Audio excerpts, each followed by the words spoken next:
This is ESPN on ABC. Black Friday arrives in the Queen City with another sellout at Nippert Stadium on Senior Day. At stake is a berth in the American Conference Championship game.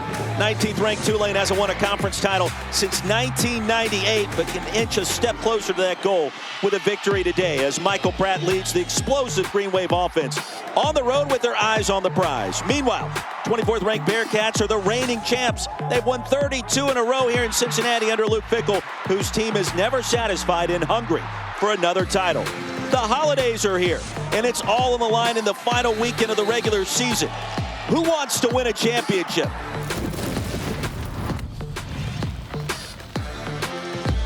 And welcome to ESPN College Football, presented by Arby's and the Dr. Pepper Championship Drive Game of the Week.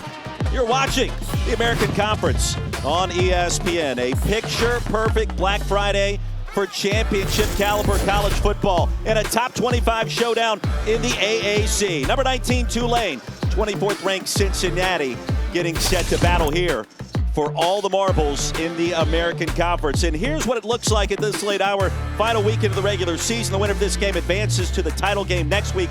Also hosts. The loser needs some help with UCF and USF tomorrow, the war on I-4. Well, happy Thanksgiving, happy Black Friday. So good to have you with us today. Alongside of the Heisman Trophy winning quarterback Andre Ware. Hi, I'm Roy Philpott. Paul Carcaterra joins us on the sideline in just 1 minute. All comes down to this. This is what we call games for. This is what these players get excited about. Yeah, it's kind of a de facto championship game because the winner gets to host. The loser, who knows what happens, they've got to wait, sit and wait, and see what UCF does. But you get the double dip where you get UCF if they win next week, a team that you're for revenge factors for both Tulane and Cincinnati, who UCF beat earlier in the year. So with all that, we stir it up and hope that it comes out tasting good. Well, Fridays have been absolutely wacky this season. We think that continues today. Evan Prater, though, is going to make his first start for the defending champs, the Cincinnati Bearcats. Yeah, a lot of people in these parts have been clamoring for Evan Prater because he reminds them of Desmond Ridder. The way he runs the football, can make plays with his legs from the quarterback position. But don't get it twisted. A 72% passer on the year. Last week he was outstanding, coming in and subbing 70% in that category and taking care of the football. All right, so the first start for Prater. Michael Pratt, the starting quarterback for Tulane. Hey, he's a junior. Yeah. He's been there. He's done that. All the experience. And guess what? A week ago, Andre ran for 3 scores, passed for 3 touchdowns as well. Yeah, he has been a starter since his freshman year, and he's just gotten better every season. But he's been in 3 different offenses in 3 consecutive years. But this seems to be his best football. 20 touchdown passes, only 4 interceptions. Playing the best at the right time for Tulane. That is a 5-to-1 TD to INT ratio. Very impressive. Opening kick coming up next after this message and a word from our ABC stations.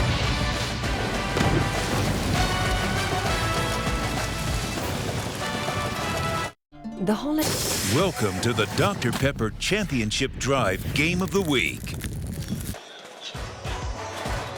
Back inside Nippert Stadium, beautiful day for college football in the Queen City. Tulane and Cincinnati, the winner advances to the AAC Championship. Andre Ware, Roy Philpott, we check in for the first time with Paul Carcaterra.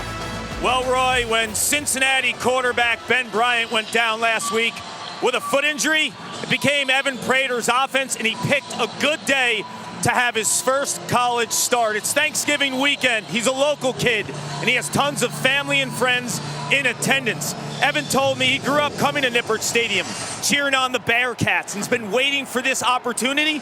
So it's emotional for him. His teammates and coaches have shown nothing but love for him this week because of the type of teammate he is. An offensive coordinator, Gino Guidugli, said Evan is always smiling, was raised right, is smart, and if he's on your team, you want to be around him. It seems like the next man up has some leadership skills you want in a quarterback, Andre. Yeah, he has waited his time, Clark, and supported other guys as they had their turns. His turn today won't have to wait long. Tulane won the toss and deferred. We will see Evan Prater in start number 1 right out of the gates. Bearcats have won the last 2 American Conference championships, trying to make it 3 in a row after the playoff appearance last season. And you want to talk about a home field advantage. number 2 in the nation, trailing only top 10 Clemson. They've won 32 in a row here. It's amazing. I mean, you talk about dominance in a conference. You have to throw Cincinnati's name right in there, and the job that Luke Fickell has done. Not many had Cincinnati at this stage in the season after what they lost a year ago to the draft. On senior day, the senior running back Charles McClellan gets the first touch through the A-gap and brought down after a gain of 1 by Patrick Jenkins. Big Patrick Jenkins started his career as a defensive end, super quick inside, now playing defensive tackle, and has gotten himself into great shape according to his coaching staff. Dre, you talked about Prater playing last week. Starting is a bit of a different story, right? Yeah, it's a totally different story. How do you get ingrained? You've been watching the game from the sideline the entire time. Now you're going out to take the field as a starter. Prater, an outstanding runner. Turf monster got him. Now, you know what tripped got up him? 1 yard short of a first down. You know what got him? The nerves and the anticipation and the adrenaline. I want to make this cut super quick, and that's what just caused him to come up just a little bit shy of the first down marker. It felt like he could still be running with all the green he had in front of him. They're going to have a false start on the entire left side of the offensive line for False Cincinnati. start. Offense, number 51. 5-yard penalty. Third down. They call Metz, but they could have got anybody. O'Quinn, Tunstall, all those guys up front were moving early. Luke Richmond leads our AAC veteran officiating crew today. So instead of 3rd and short, now 3rd and 5 after the infraction. And that's a huge difference when calling plays. Josh Wiley, the senior, in motion. Time for Prater. Now sensing the pressure, races ahead. And brought down just short of the 35. It'll be 4th and 1. Angelo Anderson prevented first down yardage, and let's see. Yeah, they're going to have, if Prater's going to have to be patient because Tulane's going to play a lot of zone defense. They've got a player down here early. They're going to see a lot of zone. Prater's going to see a lot of zone from the secondary of Tulane, and they make it look totally different from snap to snap. That's where, as a young quarterback, you're going to show the patience of taking the check downs until other things present themselves, but you just got to take what's there.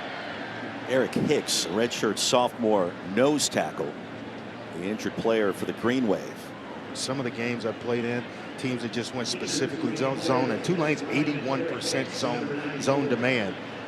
It just kind of forces you to just, play a boring game. You just got to manage it, check it down, check it down, check it down.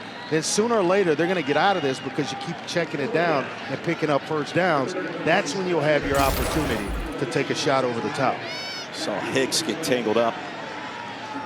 4th down. And Jaquan Jackson steps on the field for the first time. Mason Fletcher will punt the football away for the Bearcats. A costly penalty likely prevented a first down for Cincinnati on its first possession.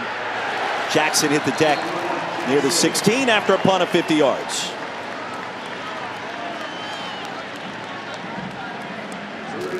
Quarterbacks, I've learned over the years, don't want to be check down Charlie. They want to take shots, right? That's a learned skill. You don't mind because you have to do what keeps your team in the best position to win. I know that sounds cliche, but it is. It's that way. But you're right. You do want every once in a while to unleash one down the field, or a guy running down the seams. And not to say that you can't get certain shots when they're looking certain zone looks, but when 2 high safeties are there, you are forced to work the middle and the outside thirds. You saw the streak in terms of Tulane against ranked foes. It's been a while since the Green Wave have been able to secure a win against a team in the top 25. Tyjae Spears. We're going to mention his name a lot today. He'll pick up 6 yards on first down. And for all the zone coverage we talked about with Tulane, Cincinnati the other way. They love and thrive in man-to-man. They will pressure. They will bring corner blitzes off the edge from the short side of the field. I mean, it's all a mixed bag when it comes to Mike Tressel and his defense. Jim Svoboda, the offensive play caller for Tulane, said it point blank, we've got to beat man coverage this week. We know that. Bearcats show pressure and movement up front. Not sure if a Tulane lineman moved or not. Yeah. Offense, number 69.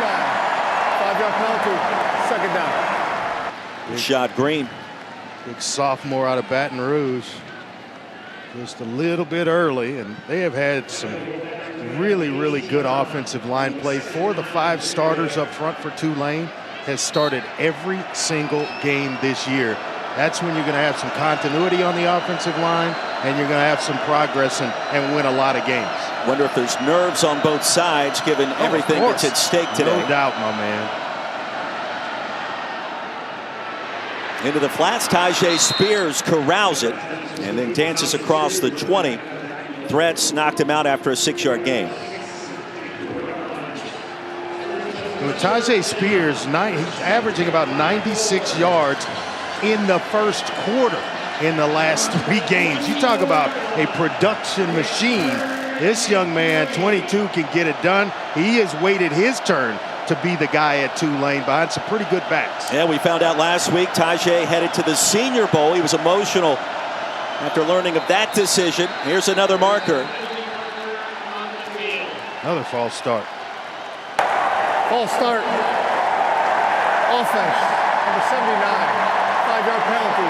3rd down. Well, it was after the win against SMU in convincing fashion. Green Wave poured on the points, 59 in fact. And yeah, he found out from Willie Fritz.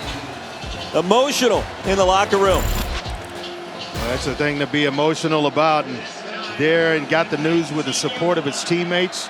Only way to do it. 3rd down and 8. Spears over 1,000 yards now in the season.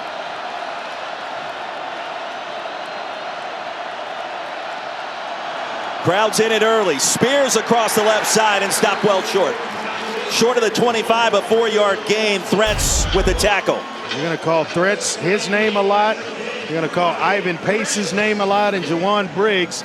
The guy's right up the middle. But, I mean, stopping that guy, Tajay Spears, shy of the 1st down marker, that is one heck of a job by this Cincinnati defense. Both teams holding up in the initial drives. Casey Glover, Tulane punter. Heavy pressure. He hit the deck, and a late penalty flag comes in. Montgomery watches that punt bounce. Hey, even if it's a running into the kicker, it might give Tulane a 1st down or enough for a 1st down. Yeah, it was 4th and 4. That's Personal correct. foul. Roughing the kicker. Defense. Number 27. 15-yard penalty. An automatic 1st down. Morion Smith is the guilty party. Take a look here. Oh, it's that plant leg. If it's the leg out in front that actually makes contact with the ball, it's going to be running in. But when you get the plant leg of a punter, every time it's going to be roughing and a 15-yard penalty. And obviously that brings along with an automatic 1st down for Tulane. Well, the costly penalty on 3rd down and short for the Bearcats offense, and now roughing the punter on special teams. Advantage Tulane. They'll get it back. The ball spotted up at the 38. And that was after a 61-yard punt. The sun now poking out here in the Queen City. This Black Friday. Bearcats dressed in their red uniforms today. Tajay Spears probing the left side, and a patient run across the 45, a gain of 8. He just has such a dynamic running style where he can see things as they're happening, not when they've already happened. 2nd in the country in 1st quarter rushing yards with 439. And mentioned he played behind some pretty good backs, behind Darius Bradwell and Corey Dolphine, 2 guys that kind of taught him the way. 2nd down and 2, inside give. And Spears will pick up the 1st down. Stopped in plus territory after a 5-yard gain by Javon Hicks. When you see the patience with Spears, allowing blocks to kind of set themselves, he's in no big hurry, but then he's got a burst that when he needs to hit the gas, he's got plenty left in reserve to get him to full speed. 4 touches, 23 yards already for Spears. Recruited by a handful of FBS schools. K-State offered late. He stayed with the Green Wave. Wide open. Pass is incomplete. It was dropped by Shea Wyatt. And the pressure was coming from Ty Van Fawcett. Well, he had both Shea Wyatt on a deep crossing route, and he had Deuce Watts on a post route that's wide open for 6 points, either one of them. If he just got a split second more, he could punt it out there, and it's gonna be a sprint for the end zone. Gotta hold on to a pass like that. Now Fawcett on senior day, one of those Bearcats seniors on that defense. Got to Pratt at the right moment. And they'll set up the screen far side. Lawrence Keys stopped at the 45 by Hicks again. A 4-yard gain, and quickly it's third down. Well, I like what Keys does there, and it's just catch the ball and get up the field instead of trying to dance and make guys miss, and you wind up with no gain or a yard. Here, at least you get something, and you put yourself in third and medium with a chance to convert and maybe get it to fourth down and short, where Coach Fritz will think about going for it. He's not shy about going for it on fourth down. Willie Fritz loves to roll the dice. 3rd and 6 here. Pratt heaves one deep and incomplete. Was looking for Deuce Watts, covered by Hicks, and the pass was off target. And it's going to force, with it being 3rd and 6, force Tulane to punt it. Whereas if Pratt hits anything, something short, and they're still shy of it about a yard or two, I feel like Coach Fritz will go for it. On fourth down, 22 times, they've spun the wheel and converted 64% on the season. So Andre Ware, the quarterback that loves to take shots, would have liked to maybe check one down there and give yourself a chance on fourth. In that situation, knowing that my coach will go for it on fourth down, absolutely. Glover sends it end over end, and Montgomery calls for the fair catch after a punt of 33. Second possession for Cincinnati coming up when we return.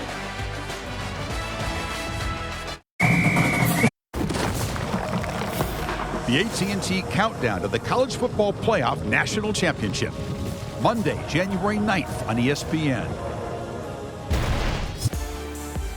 Well, the Tulane Green Wave trying to win a conference championship. Yeah, it's been a while. Their last title in 1998 as a member of Conference USA. Of course, Bill Clinton, the head coach. Before then, the Green Wave won the SEC in 1949. Harry Truman was the president of the United States of America. The price of gas was a lot less expensive. Jaden Thompson in the flats and a short game. You know, Evan Prater is quite the athlete. He told me he thought he'd be a basketball player in college, but he attributes a lot of his running style to playing hoops growing up. The quick cutting ability, the vision, and his overall footwork. I know, Andre, you love basketball players that play that position. No doubt about it. It's some of the best athletes in the world are basketball players. 5-yard gain. Prater was pressured, and as he threw it, that pass sailed out of bounds. Machado got there in a hurry right as he released the football. Yeah, that's what they love to use him on. Machado, he loves and times blitzes well. Sees the protection open up and slips himself right through into the lap of Prater. 3rd down and 5. Bearcats in search of a first down, their first of the game. As Prater surveys his first career start. Prater delivers high, looking for Trey Tucker. Tucker was open. He tried to climb the ladder, couldn't get there, and it's 4th down. Oh, he waited on Tucker to come open. Actually looked left, came back right, and then saw Tucker working into the second window in the zone, figuring things out. But then you just got to throw an accurate ball. Just kind of holding on to that baby, and nerves a little bit. Grip on the football is a little bit tighter, and it sails on you. Quan Jackson, Lawrence Keys back deep to receive this punt. Fletcher sends it end over end to Jackson with a fair catch at the 45. So just a punt of 38. The Green Wave get it back with excellent field position after this. If you already know that a blend. College football on ABC is presented by Arby's. Arby's, we have the meats. A great week to give back for the Tulane Green Wave, visiting the Children's Hospital New Orleans. The team spent time with patients, handed out swag, and signed autographs. largest full-service hospital exclusively for children in Louisiana. So we take a look now. This week's college football playoff rankings brought to you by Capital One. Your thoughts, Andre Ware? Yeah, the usual suspects in there in Georgia, Ohio State, Michigan. That one's going to take care of itself tomorrow. Ohio State, Michigan, somebody is going to drop and allow for maybe USC to work its way in there. I don't think, I'm not liking LSU's chances, even in the SEC championship game, when they've got to face Georgia. Yeah, the defending champs. SC gets Notre Dame. It's coming up tomorrow night in prime time. That pass was batted and sent down by Eric Phillips as Pratt released it. Yeah, he took over as a starter in like week 3 after Malik Vann tore his pectoral muscle.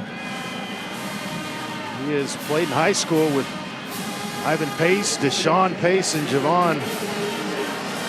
Dante Corleone. That had to be some high school. Coleraine High School with all that talent. Pratt starts 2 for 5 on the jet sweep, and Lawrence Keys into Cincinnati territory and was roughed up, ushered out near the 40-yard line, and that is a first down. He'll use Keys on end-around speed sweeps to take advantage of his quickness and speed, and just kind of poking in and out until he found a soft spot in the defense that allowed him to turn up the field. Nice job there. Good job of running there by Keys. Tajay Spears in the backfield.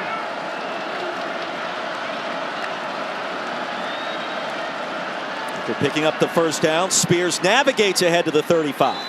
You know, Andre, you just mentioned Dante Corleone. He's one of their bright young stars in the interior of that defense. He's in street clothes. That's a massive loss for Cincinnati. I thought he was incredible 2 weeks ago against East Carolina. They call him the Godfather. Obviously, with the last name, you can understand why. After a 7-yard gain, Spears racing ahead, another first down. Stopped inside the 25, so he picked up 7 and then 10 more, Andre. Yeah, 7 puts him at 30, another 10, 40 yards already in the first quarter for Tulane, averaging about 6.7 yards per carry for Tajay Spears. You want some production? Give it to number 22. And you've hit that stat with us this week multiple times. It's amazing. Just to start that fast? Yes, absolutely. First down. Feed the hot hand. Spears dives forward. Stopped at the 21 by Deshaun Pace. That's a 3-yard gain. He came into this game needing just 4 yards to go over 1,000. Took care of that pretty much in his first carry. He had that in his rearview mirror. Waited his turn patiently and has taken full advantage of his opportunity. Yeah, Willie Fritz told him, you have a big year this year. Go ahead and go off and see if you can make it the National Football League, and that's what he's done. Pratt slings it, and incomplete. Was looking for Tyreek James, and it was batted away by Threats at the last possible moment. But Threats has made some big plays, and he's known for his ability to come up and run support, and he will hit you. But showing the versatility on the back end and playing the pass here early for the Cincinnati defense. And Jabari Taylor also disrupted that play, touching Pratt right before he threw it. Well, Pratt's got to just identify the matchup he likes, because Cincinnati going straight cover 1. It's man-to-man across the board with a safety in the middle of the field. Well, this crowd is loud early on 3rd and 7. Crosser is there. Stopped short of the line to gain. And a 4-yard pickup for Bryce Bohannon. He's one of the few Tulane receivers that don't have 20 catches or more. Come into this game with 6 that have 20 catches or more for this Tulane offense. So you never really know where you're going to get hit. On any day, one of these receivers could have a huge game for Tulane. So on 4th and 2, the Green Wave bring out Ambrosio. And a 34-yard field goal attempt just inside the right hash. On the way, and it is good. Tulane strikes first. The winner of this game advances to the AAC Championship next weekend. Green Wave, a good start.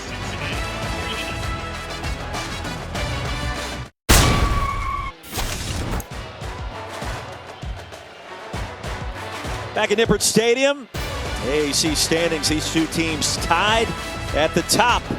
Final weekend of the regular season. The winner will host the American Conference Championship next week. The loser needs a little bit of luck and some good fortune from their good friends in Tampa against UCF in the War on I-4 tomorrow night over on ESPN2.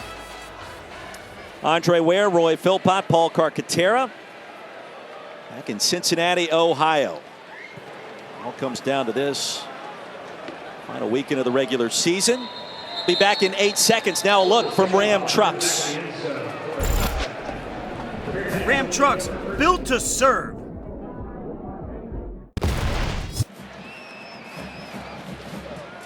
Bearcats get it back trailing by 3. Hey, first off, did you like Willie Fritz kicking the field goal there? I like Willie Fritz kicking that field goal. We were talking about that, and it says 4th and 5, this magical book that everybody talks about. You go for it. You're on the road. You got the crowd quieted. Cincinnati's doing nothing on offense. They've got more penalty yards than they do offensive yards. Take the points early in the ball game. Handoff, Ryan Montgomery. Probes ahead across the 30, a gain of 6. The tackle by Nick Anderson. Yeah, preseason All-American as a kick returner, as a returner, was Ryan Montgomery, trying to find anything to get this running game sparked and going for Evan Prater, who is struggling a little bit throwing the football for Cincinnati. Now Ben Bryant injured that right foot. That happened last week in the win against Temple. He's out for the rest of the season. There's a pitch. Montgomery's got the first down. Stopped near the 39 after a gain of 8. The first down of the game for the Bearcats. Yeah, Ryan Montgomery has excellent bursts to stretch the field and get to the perimeter. That's his strong part of his game. And so they're going to take full advantage of that. He's got tremendous speed. See if they continue to go to him in the running game for Cincy. See Luke Fickell trolling the Cincinnati sidelines. Bearcats off to the Big 12 next summer, trying to end their AAC run with a bang by winning 3 consecutive championships. Jaden Thompson with the catch, and Young shoved him out after a 4-yard gain. Lummy Young, one of those talented safeties on the back end. They play 3 in their defensive look. Larry Brooks making Clark and Lummy Young, all 3 are part of the strength of this defense for Tulane. Andre, I think it's fair to say that Cincinnati's offense has been a work in progress this year after losing all that talent to the NFL, really on both sides. Prater did a great job to keep that play going. Thompson slung out of bounds at the 48 after a gain of 5. Close to a first down, and it's the other safety, Larry Brooks, who gets in on the tackle. But Prater does a nice job of just extending this play, buying some time, and then showing some accuracy on the move. We need to convert here, but I got to imagine this might be 4-down territory. Hand off straight ahead. Montgomery was turned around. Only needed a yard. He'll pick up 2. Darius Hodges. Big shot by Hodges initially.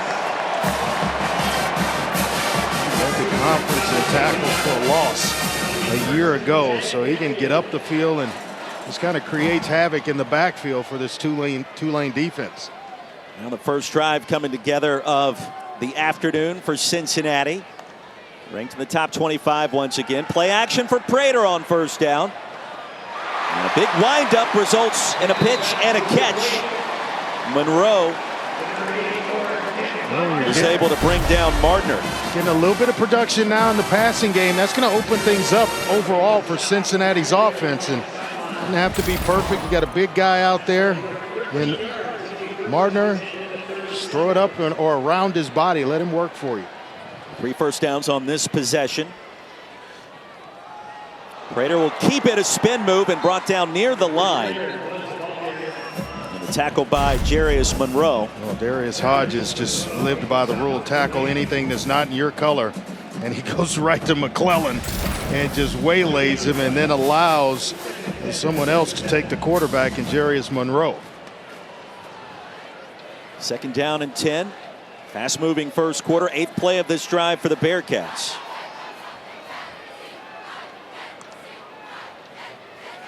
Fake it to McClellan. Prater with time, has a man. Pass is incomplete and bumped out of there at the last potential moment by Larry Brooks, working against Tyler Scott. The strength of this Tulane defense is right up the middle. Nick Anderson Dorian Williams, the linebackers, and then we talked about the 3 talented safeties. Brooks right here, separating receiver from the football. He's had a couple of big hits already, both he and Young.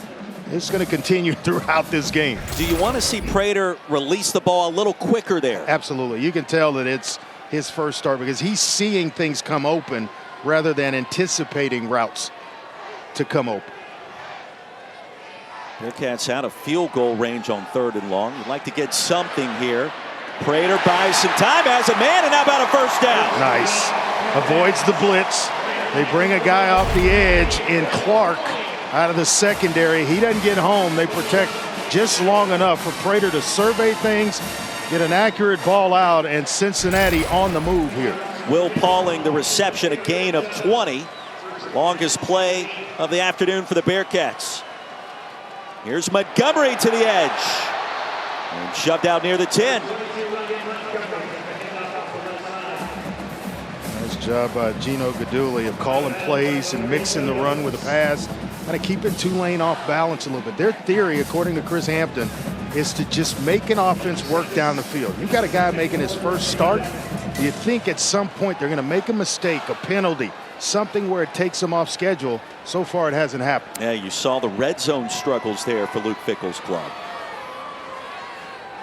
2nd down and 4. And Montgomery again, this time penetration deep in the backfield. He'll be brought down short of the 10. Numeral 0, Patrick Jenkins again. Great penetration by Tulane. And this defensive line, Darius Hodges, gets the penetration up the field and does a nice job of kind of handling things by himself. That red zone graphic that we saw, that was the other guy. That wasn't Evan Prater. This guy brings a different dynamic now. He's got some legs that helps a team in the red zone. I like that approach. Prater, design quarterback run, and Prater sandwiched between 2 defenders and bottled up short of the 10 and nowhere close, just a gain of a yard. Yeah, they try to go counter with the quarterback, showing that he may go right, then they pull everybody to the left. Just well played by Tulane, trying to play to a field goal or hold to a field goal attempt here. Should be the final play of our first quarter. 15 minutes in the books, and the Tulane Green Wave, the 3-point lead on the road. The winner of this game hosts the AAC Championship. Be back with the second quarter after this message and a word from our ABC stations. On a fan. Well, don't forget college football rivalry weekend rolls on with 2 of our featured matchups. Florida takes on number 16 FSU tonight. Then tomorrow, primetime, 6th-ranked USC hosting number 15 Notre Dame from the Coliseum. Both games begin 7:30 Eastern, 4:30 Pacific. ABC also on the ESPN app. Irish have won the last 4, for those wondering, against the Trojans. Ryan Coe steps on the field for a field goal. I don't know who's going to win the battle for Florida. Both teams have been fickled all year long. Well, Florida State, I think, is playing some of its best football under Mike Norvell late this season. We've seen them earlier this year as Coe sends home a 28-yarder to tie us up. And this season, All-State will celebrate every field goal and extra point made by participating universities by making a donation. University's General Scholarship Fund. Thank you once again, All-State. Well, we saw Tulane kick the field goal on 4th and short. Bearcats do it as well. After responding with a 13-play, 5+ minute drive here at Nippert. Yeah, there's so much on the line. Both teams are exactly 64% on 4th downs. And so you think maybe Luke Fickell will go for it there. Well, it's 4th and 3. So you're thinking maybe, but being down, you've got essentially a rookie quarterback and Evan Prater playing. You got an opportunity to tie up the game here early. Go ahead and kick the field goal. Forget what the analytics book says in that situation. That's why I like both these coaches on both sides. Well, they've been winners really at all stops along the way to get to these respective schools and position them in this manner. Analytics would have told you in both circumstances 4th and 5 or less to go for it. Go for it. And that kick just tapped out of bounds. A mistake there by the Bearcats special teams. Free kick out of bounds. Kicking team number 40. The ball will be placed at the 35-yard line. First down, Tulane. Pretty good field position for Tulane to start their drive. And I go right to Tajay Spears here and let him get his motor revved up. Willie Fritz, head coach of the Green Wave. He has turned around programs at all levels of football, won a championship, the JUCO ranks, then at D2. Sam Houston State played for 2 titles, national titles, won a Sun Belt championship at Georgia Southern. Yep. And then now at Tulane, Green Wave aren't known for winning conference titles. They are very close this year. You ask him the question that, we all wanted to ask, and you were brave enough to do it, about other schools lobbying for his services. And he says, well, I haven't talked to anybody. I joked with him. I said, yeah, Coach, that's because they're calling your agent. That's a way to do it. Play action for Pratt on first down. Looking for Shea Wyatt, and it is incomplete. Boy, it's so close to having 2 magical catches is Shea Wyatt. Good overall receiver. They say he's got some basketball talent. Arguably the best basketball player on the team, and when you get that designated to your name, that means you're a pretty good athlete. Because all football players think they can hoop. Second down and 10. Fritz told us this has been his toughest turnaround as Pratt under duress and sends that one incomplete, looking for Spears on the screen. It'll be third down and 10. He's trying to get Spears out in space. He's so dangerous when he's out in space. The first guy is certainly not going to touch him, and they try to screen to take advantage of some of the aggression of this Cincinnati defense. Now a big down here with it being third down and 10. That's advantage Cincinnati. Great crowd at Nippert Stadium. Their 11th consecutive sellout. They've won 32 straight here. Second longest streak in the country. On third and long, Pratt off the back foot. Heaves it incomplete. Was looking for Deuce Watts, and that was nowhere close. Yeah, Watts broke the route off a little shorter than Pratt may have wanted him to. He threw up the field. Watts cut it a little bit short, and so it looked as though the timing was completely off. Cincinnati forcing a punt here, and finally getting some rhythm to this game are the guys in the red unis. Ryan Montgomery back deep to receive. Slow start for Pratt. Thrown 3 straight incompletions now, 4 for 11. Bearcats defense has something to do with it. Glover sends it to Montgomery. Fair catch made at the 22 after a punt of 43. Bearcats get it back in a tie game in Cincinnati after this. Over the middle, and Well, the top 2 defenses in the AAC living up to the hype so far. There you see Chris Hampton calling defensive plays for the Green Wave, and for Cincinnati, you talk about the great job Mike Tressel has done this year as well, leading the Bearcats defense. And it's 3-3 here in our second quarter. Probably not a surprise, Andre. No, when you have 2 defenses that are as solid as these 2, that's why they're at this stage in the season when both could get to the championship game. What a run. Montgomery picks up a first down and a gain of 13. Just kind of feeling his way through, hit the spin button a couple of times. Excellent job. Bearcats utilizing tempo. Prater racing ahead to the 40. 4-yard pickup, and there's where we expect to see more of Cincinnati's starting quarterback today on the ground, making his first career start. Gino Baduli told us that, hey, the rest of the guys around him, he's got plenty. And Montgomery, McClellan, Kiner, who is another back that we'll see today, and then Scott and Tucker with the speed on the outside and the 2 tight ends. He's got enough help around him where he doesn't have to feel like he's got to carry the entire load at quarterback. Tucker goes in motion. He'll get the swing pass that settles in low, and a diving grab is ruled incomplete. Cincy on their previous drive showed good balance. 7 runs, 5 passes, kept Tulane on their heels a little bit. They were able to stay out of third down and long situations like here. 3rd and 6, very manageable for Evan Prater.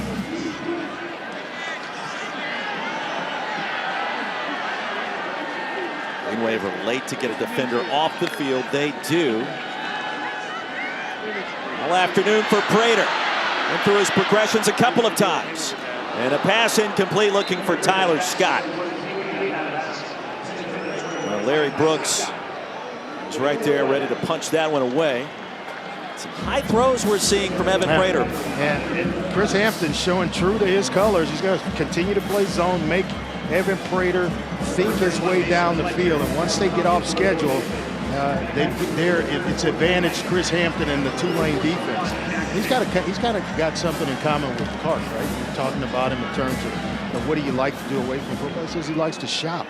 He does like to shop. He and Clark looking forward to Black Friday. Well, it's interesting, too, because he's lost a bunch of weight in the last 3 months by merely eating fish. And he talked to us about it. He's lost 28 pounds. And perhaps he's got some shopping in store later today as Lawrence Keys upended short of the 30 upon a 45 and a return of 14 as we step aside in the Queen City. If you already know that. Our Friday spotlights on Cincinnati nose tackle Juwan Briggs. He's a talented singer, serving as a tenor in an established ensembles. He also plays 10 instruments, such as the guitar, piano, violin, sax, flute, and clarinet. Growing up, he went to a performing arts school, and he told me his 5 siblings, parents, grandparents, they all sang and played an instrument. Someone was always singing or playing in the house. He's also married and a father of 2, and his plan is to keep the love for music in the family and teach his young ones the way. Then I bet nobody's messing with him about it either. Not playing nose tackle in the American. Pratt pulls it out, racing to the edge, and upended near the 35, a gain of 6. Andre, spot on. He clogs the middle of this Bearcat defense, and he's a strong guy. He squats 700 pounds. Added 16 pounds of muscle since last year. He is disruptive, Clark, in the middle of this defense, and he has done a great job this year. Great to see him with the family, celebrated on Senior Day earlier today. Juwan Briggs on second down after the keeper by Pratt. Tajay Spears. Wow. How about the burst at the end, and he'll have enough for the first down, a gain of 4. How about keeping defenders at bay until he could lunge for the first down? I mean, just so tough, so hard to tackle. It's number 22, Tajay Spears. Tulane Green Wave have never played in a conference championship game. Told you their last conference title coming in 1998. The great Sean King. Undefeated that year. Head coach of that team was Tommy Bowden before he raced to Clemson. Tajay Spears.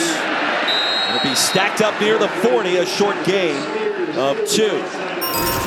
Really nowhere to go. Nice job. The entire front 7, Jaheim Thomas for Cincinnati, just continue with leverage and containing Tajay Spears there, not allowing him to catch the corner and get started. The last drive for the Green Wave ended in 3 straight incompletions. They go with 3 consecutive runs to start this one. A 22-second drive, that last possession by Tulane. So if you're Willie Fritz, you're thinking, all right, we can't do that again. Got to possess the football a little bit longer.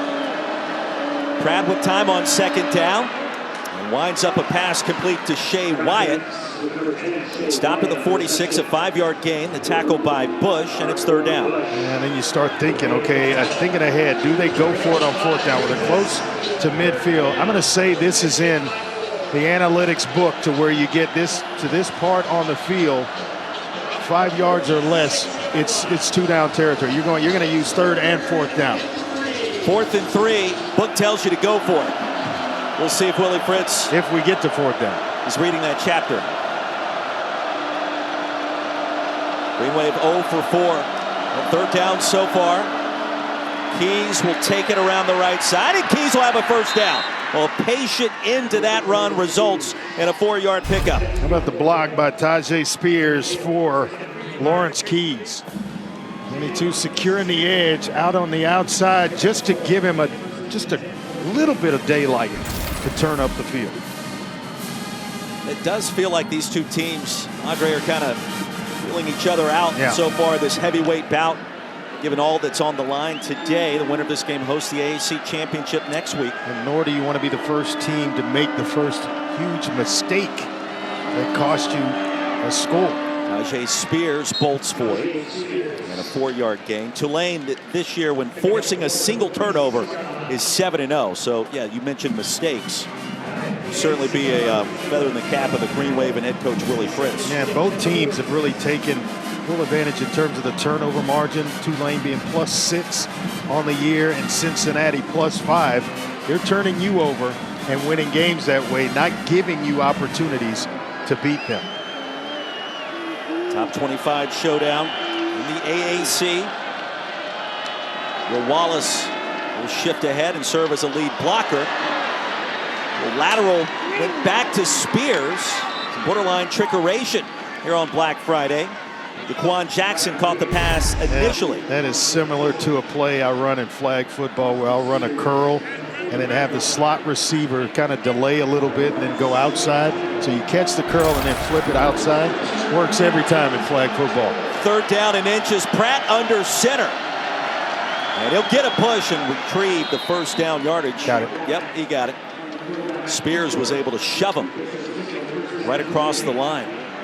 Boy, every possession with all that you described in terms of the importance of this game, hosting the American championship game, everybody being so diligent in what they're doing, their approaches offensively, and not giving up a big play on defense. That's the goal of both teams today.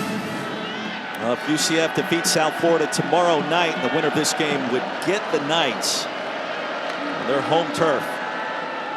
Play action for Pratt. Now to the flats to Keys. What a tackle. Keys was walloped. Sammy Anderson, hello, and that's just a gain of 1. Well, he is a talented young player, just a sophomore, a redshirt sophomore, but was a 4-star recruit out of high school, and he is out there all by himself. Doesn't wait for Keys to make his final move. He initiates defensively. Form tackling 101 right there. That's a heck of a tackle. That's exactly how you draw it up. I could see you as a safety back in the day, executing that maneuver perfectly too. About 3 games a season until they found somebody else that could play it.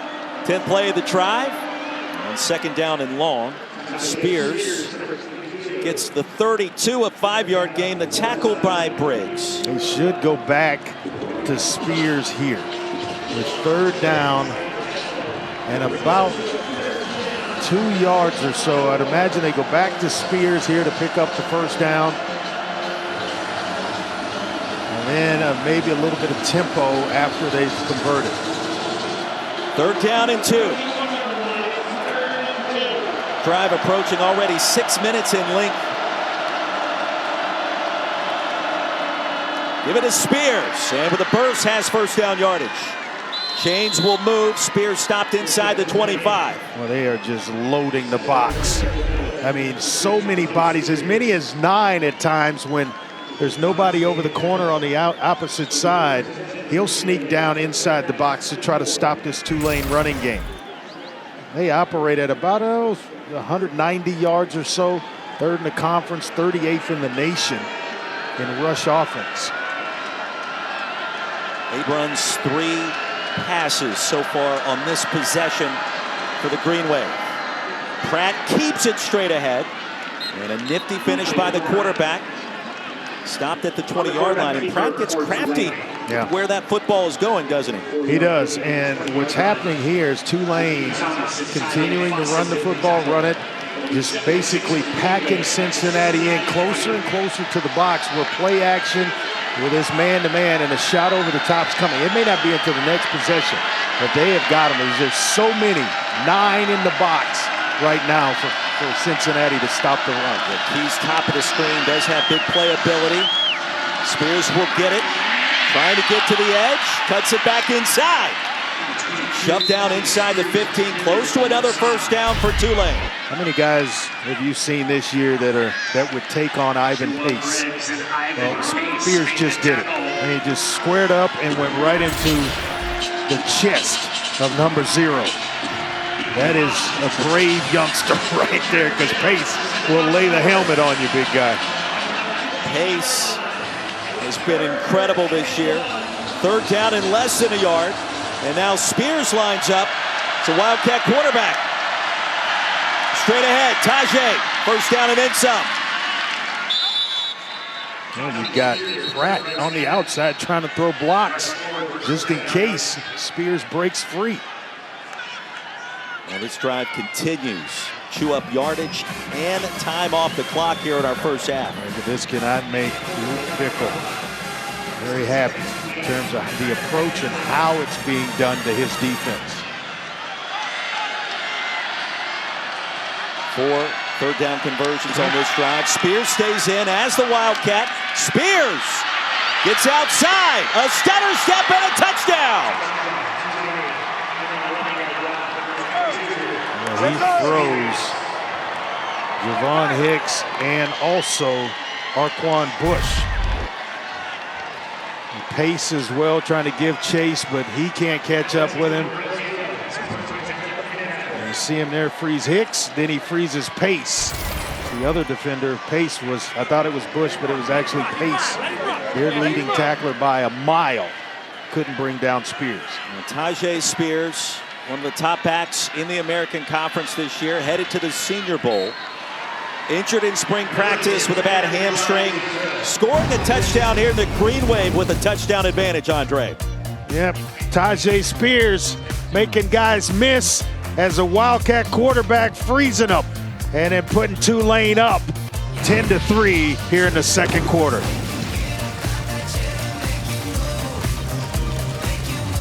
Here. Halftime report just minutes away. Jesse Palmer, Booger McFarland, Kevin Nagandi here with you. Cincinnati up 10-3. What do you say? Well, Tulane is, sorry. Yeah, Tulane. Evan Prater for Cincinnati in his first career start at quarterback, facing a very good defense, but he's been missing throws. He's got to settle himself down. And not only him, both quarterbacks off right now. Whichever offense can become more consistent gives their team a better chance to win. We're also going to take a closer look at all the great rivalry games, including a pair coming up later on ABC. Something that Jesse knows a thing or two about, Florida State. Roy, Andre, back to you.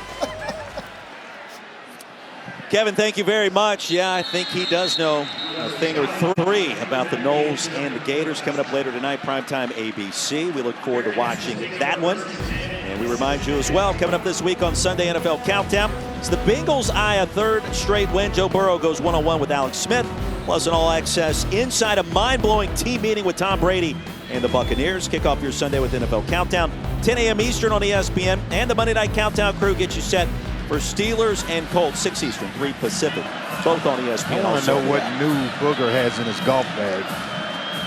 New putter, something. He's got something new all the time. I mean, it would be a nice day to play golf here in Cincinnati. Perfect today. Beautiful weather, surprisingly. Prater steps up under duress, keeps it, will make something out of nothing and stop at the 33. Gentlemen, let's get some props to this Tulane defense. The #1 scoring defense in the American, and their leader is Dorian Williams. He calls the D, and he's an impressive young man. He wants to be in the FBI. He's majoring in Homeland Security. He said there's a lot wrong with this world that he wants to fix. He's a fixer on this defense, no doubt. Yeah, team captain also invited to the Senior Bowl. After a gain of 7, Prater on play action, incomplete, looking for Scott. Got some pressure from Hodges, but you got to hit that throw. I mean, it's out to Tyler Scott, who you never know what he's going to do with the ball if he's able to catch it. But it's got to be in the vicinity of the receiver, and there he just missed badly. It was in a different zip code. And you got Prater when this drive started. 5 of 10, so both quarterbacks 50%. 47 yards for Prater, 39 for Pratt. Green Wave hoping to get it back after that monstrous 8-minute, 25-second drive. Prater! In plus territory, stopped at the 49 by Lummy Young. And that'll be a gain of 18 on third down. And that's what he can do. That's the strong suit of his game, is to pull it down and make plays and can make guys miss. Cuts on a dime. Just got to clean up this passing game. Montgomery to the edge, and Montgomery inside the 45. Gain of 6 yards, the tackle by Larry Brooks. Tulane, Roy, wants to live in this 2-high safety look or 3-high safety look. Occasionally they'll bring Macon Clark down in the box. He's going to force them to get out of that look if Cincinnati's able to run the football the way they have. And that's their base defense, where they had the most comfort, so to speak. Bearcats already 85 yards on the ground. Those coming his last 2 drives. Time for Prater. Slings it. Jaden Thompson at the chains, and that's enough for a first down. He's got that big, long windup, as you mentioned earlier. You sit and get eyes on the quarterback. Somebody should be able to make a break on the football here before long. 4-man front for the Green Wave. They'll switch it to 3 right before the snap. Prater back against the grain, has big yards. Well, 5-yard gain to the 35 on a play that looked like was destined for nothing. Give him 4 officially. At least second down. He's starting to throw it well enough that he continues to do that. That gives the Green Wave's defense a little, gives them some problems. Clark talked about him being the #1 scoring defense in the American, 18th overall, just allowing 19.5 points a game. They get down inside the red zone. They get very, very stingy. Charles McClellan has a first down and a lot more. Look at the cut. McClellan to the end zone.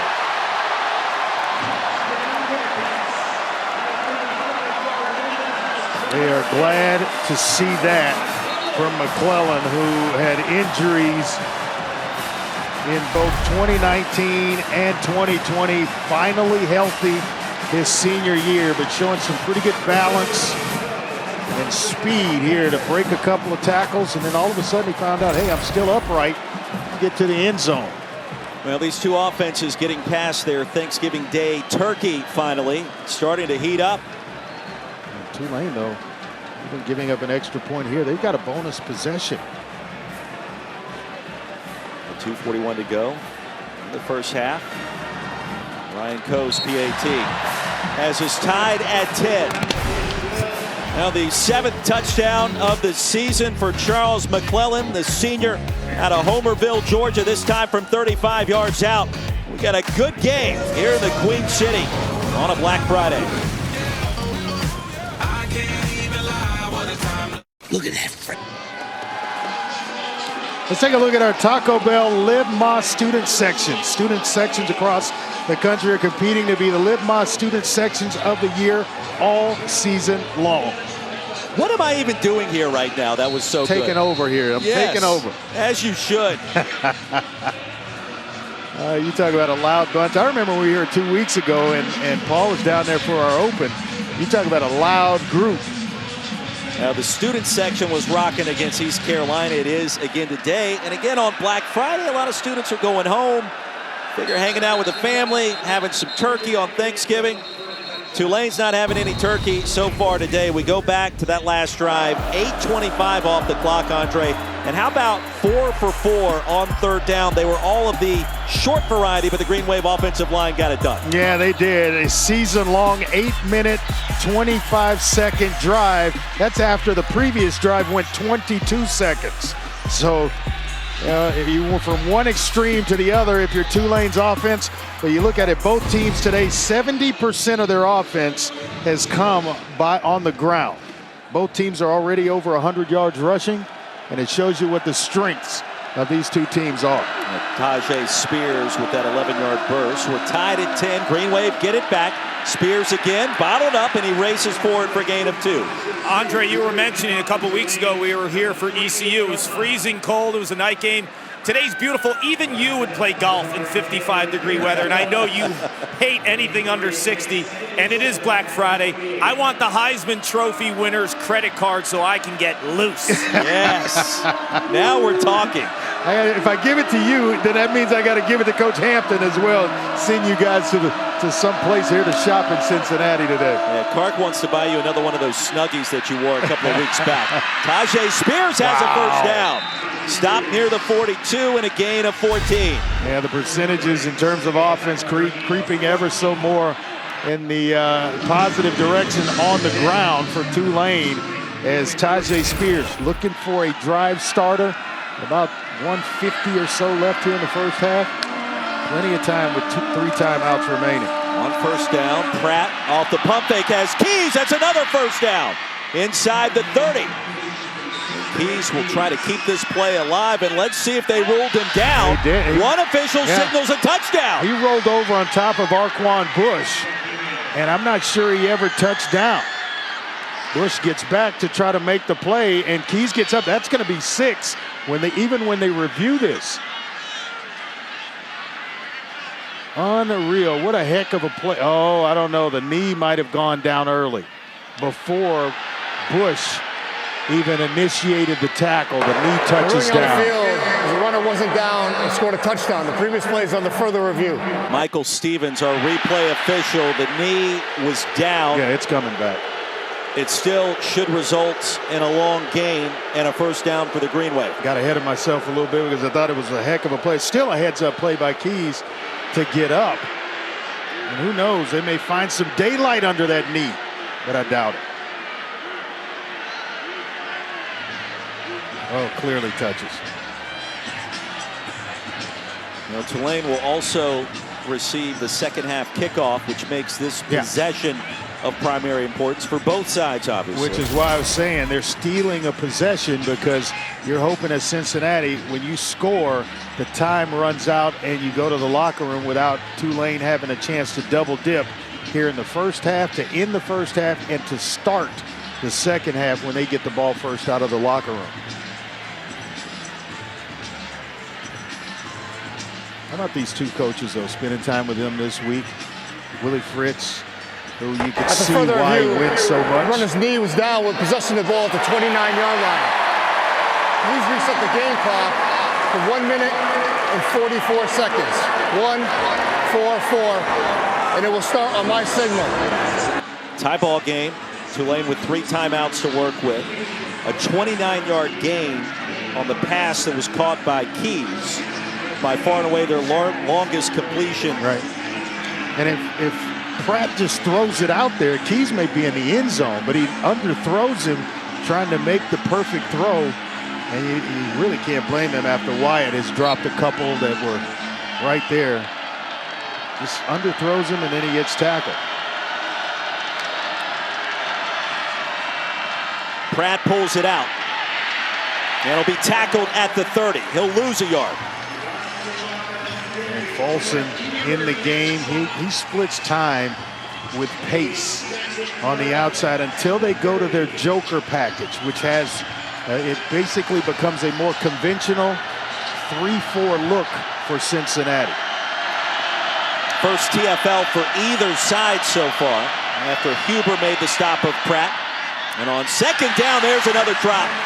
Now, Deuce Watts should have reeled that one in for at least 8, maybe 9 yards. That's a heck of a throw. You're throwing a sit-down route on the sideline to the far sideline from the farthest hash away that you can get. That's a long throw for the ball to stay in the air that long.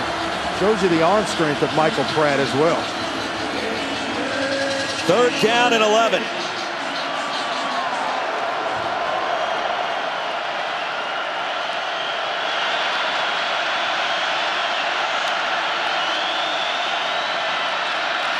Handoff Spears, and a conservative call results in a short gain, and a timeout called as Ivan Pace at number 22 in the hole.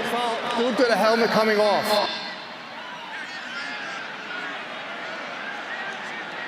They stop play before the helmet, because it was Jabari Taylor's helmet that popped off. Now don't forget, Capital One Friday Night Football later tonight, Florida State and Florida from Doak Campbell, 7:30 Eastern. Mike Norvell's team ranked back inside the top 20. Then coming up tomorrow night, top 15 showdown, SC and Notre Dame. Number 6 versus number 15, both begin 7:30 Eastern, 4:30 Pacific on ABC and also the ESPN app. Kind of shocked that Luke Fickell wouldn't take a timeout here, where he gives Evan Prater some time to maybe steal a possession. And you know my theory, that you can never score too many points in the first half of a football game. I like that theory. There's time on the clock. You're trying to score. Well, the original indication was that Fritz called a timeout shortly after the play ended. Instead, he'll let the clock It'll be a 30-second timeout. run down all the way to 21 seconds. And in search, taking that lead into the locker room, and what would be long field goal attempt by Ambrosio. His career long is just 42 yards. This would be from approximately 47 if they attempt it. He kicked that one against East Carolina October 8th in a 24-9 win.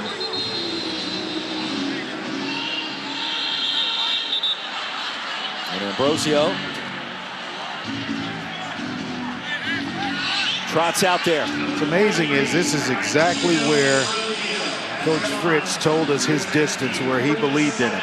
47 and in. It is right at 47 yards.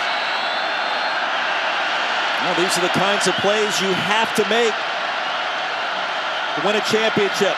This would be a new career long. Charge timeout, Cincinnati. So the first of the half. Bearcats 30-second timeout. Utilize a timeout. Valentino Ambrosio, the transfer in from Rutgers. 7 for 8 this season.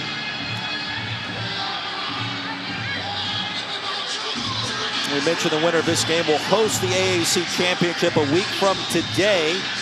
Tulane has never been a part of that title matchup. There have been some great games over the years, going back early part of the last decade. Bearcats have won it twice, including the last two. Memphis, UCF, and some of the familiar names you would expect to see. Both Memphis and Cincinnati dominate. Houston and UCF coming in next with 2, and Temple in there with 2. During the Matt Rule era.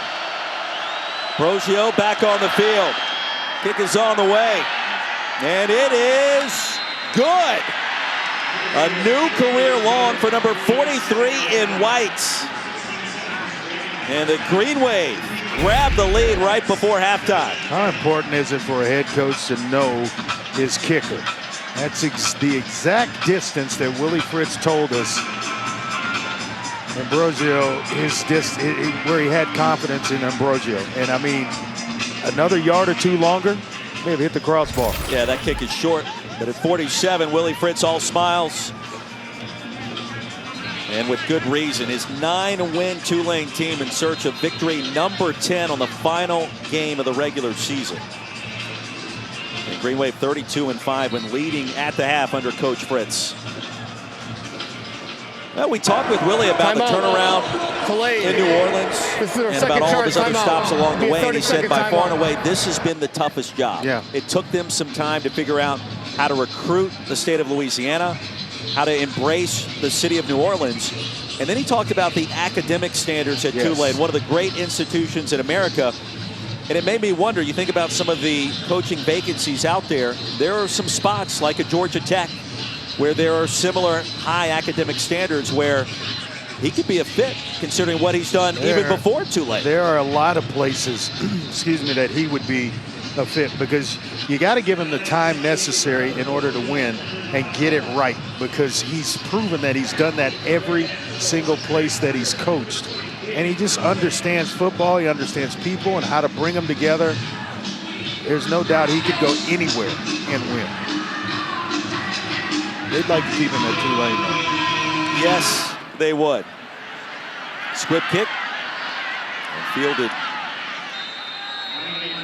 inside the 30 by Montgomery. And a reminder, here's our Week 12 Monday Night Football AFC matchup. TJ Watt and the Steelers take on Jeff Saturday's Colts. That's from Lucas Oil Stadium, 8 Eastern, 5 Pacific. On ESPN, ESPN Deportes, and the app. Monday Night Countdown starts our coverage at 6 Eastern. There you see Alec Pierce, a former Bearcat, now playing in Indy. One of 9 draft picks from this program a year ago. Crazy year last year. 9 draft picks from Cincinnati's 2021 team, a team that went to the college football playoff. Green Wave will get the second half kickoff. And on first down, Luke Fickell content to just run the clock out. The tackle by Macon Clark. And I don't know that even Luke Fickell said, hey, I'd be pulling your leg a little bit if I told you I expected to be in this position again after what we lost last year. So, amazing job. 13-10 our score. Coming up after the break, it's the Capital One halftime report. Kevin Nagandi, Booger McFarland, and Jesse Palmer. After this message, and a word from our ABC stations. It was the night before Christmas. Dr. Pepper Championship Drive Game of the Week. And welcome back to ESPN College Football, presented by Arby's and the Dr. Pepper Championship Drive Game of the Week. You're watching the American Conference on ESPN. Now the sun shining brightly here in Cincinnati. Nippert Stadium was rocking. And the start of our second half, Tulane leading the Bearcats 13-10. Winner of this game will host the AAC Championship game next week, one step closer to a New Year's Six bowl game appearance, the Cotton Bowl. The loser needs help tomorrow from UCF and South Florida in the war on I-4. Great to have you with us. Andre Ware, Roy Philpott, Paul Carcaterra joins us on the sidelines in just 1 minute. Happy Thanksgiving, happy Black Friday. Entertaining first two quarters in the books here. It really was, and no team, either team made a mistake, a huge mistake that cost them in terms of the scoreboard. Didn't turn the ball over, very few penalties, but both got on the scoreboard in the first half. Highlights, Tajay Spears did not come off the field for a single snap. First touchdown of the game in the second quarter before Cincinnati got things cooking on the ground as well with Charles McClellan. Yeah, McClellan showed great balance, good vision here, and then a burst of speed to get himself in the end zone. That ultimately tied the game up before Tulane kicked a late field goal to go up 13-10 with a chance to basically steal two possessions, one at the end of the first half and this one to start the second half. Top two defenses in the AAC this year on display front and center in this top 25 showdown, and they have lived up to the billing up to this point in time as you take a look at the first half stats. Just about even across the board, but time of possession. The ability to steal that last possession before halftime.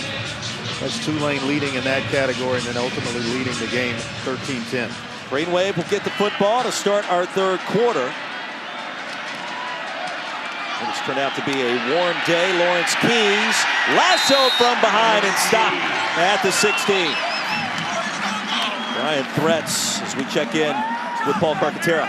Roy, I just caught up with Luke Fickell, Cincinnati head coach, and dealing with Tajay Spears has been a daunting task.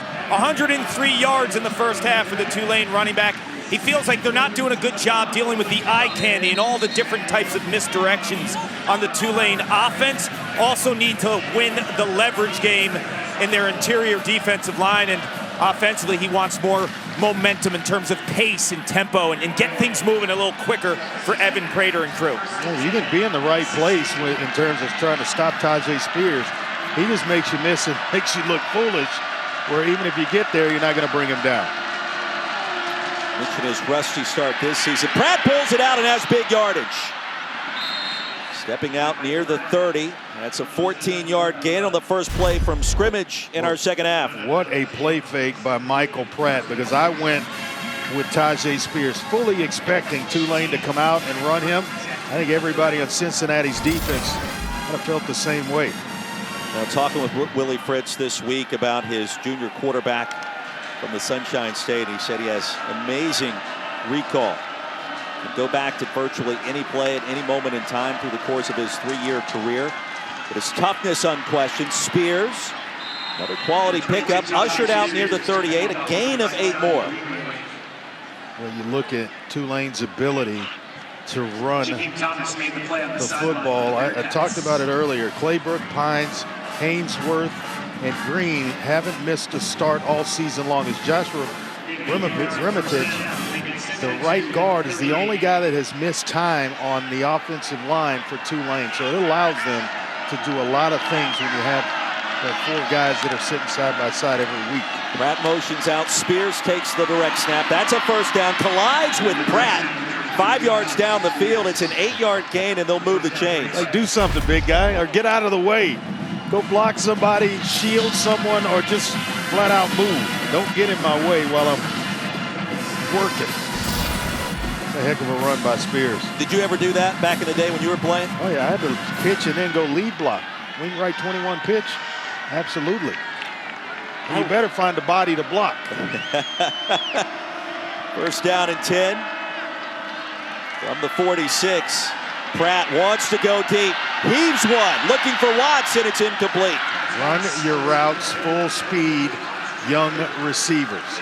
Don't ever run a play, a passing play, where you're thinking you're not going to get the football. Watts comes out of this thing, he's coasting. He doesn't think he's going to get it. He's coasting, then he's got to speed up to try to go catch up to the ball. If he's running full speed, he runs right under that, and maybe it's 6 points. Now Pratt, now 8 of 17, under 50% so far.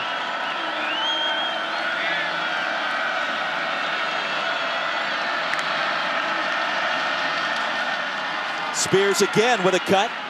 Dives ahead to the 49.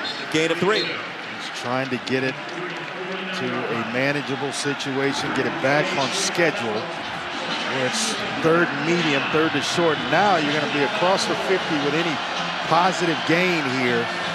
The fourth down is certainly in play here for Willie Fritz and his offense. 6 straight games now with 120 or more on the ground in a single game. The quarterback draw looks attractive, doesn't it?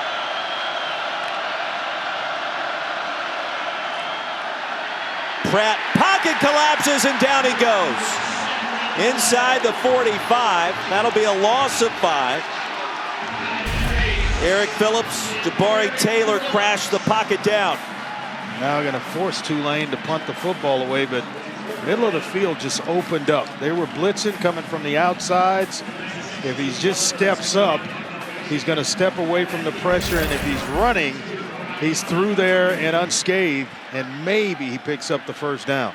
First sack of the game for either team. Montgomery back in to return this punt. Casey Glover. Good punt. And the wobbler takes a green wave hop. Out near the 1. He could have hand placed the football in a better location.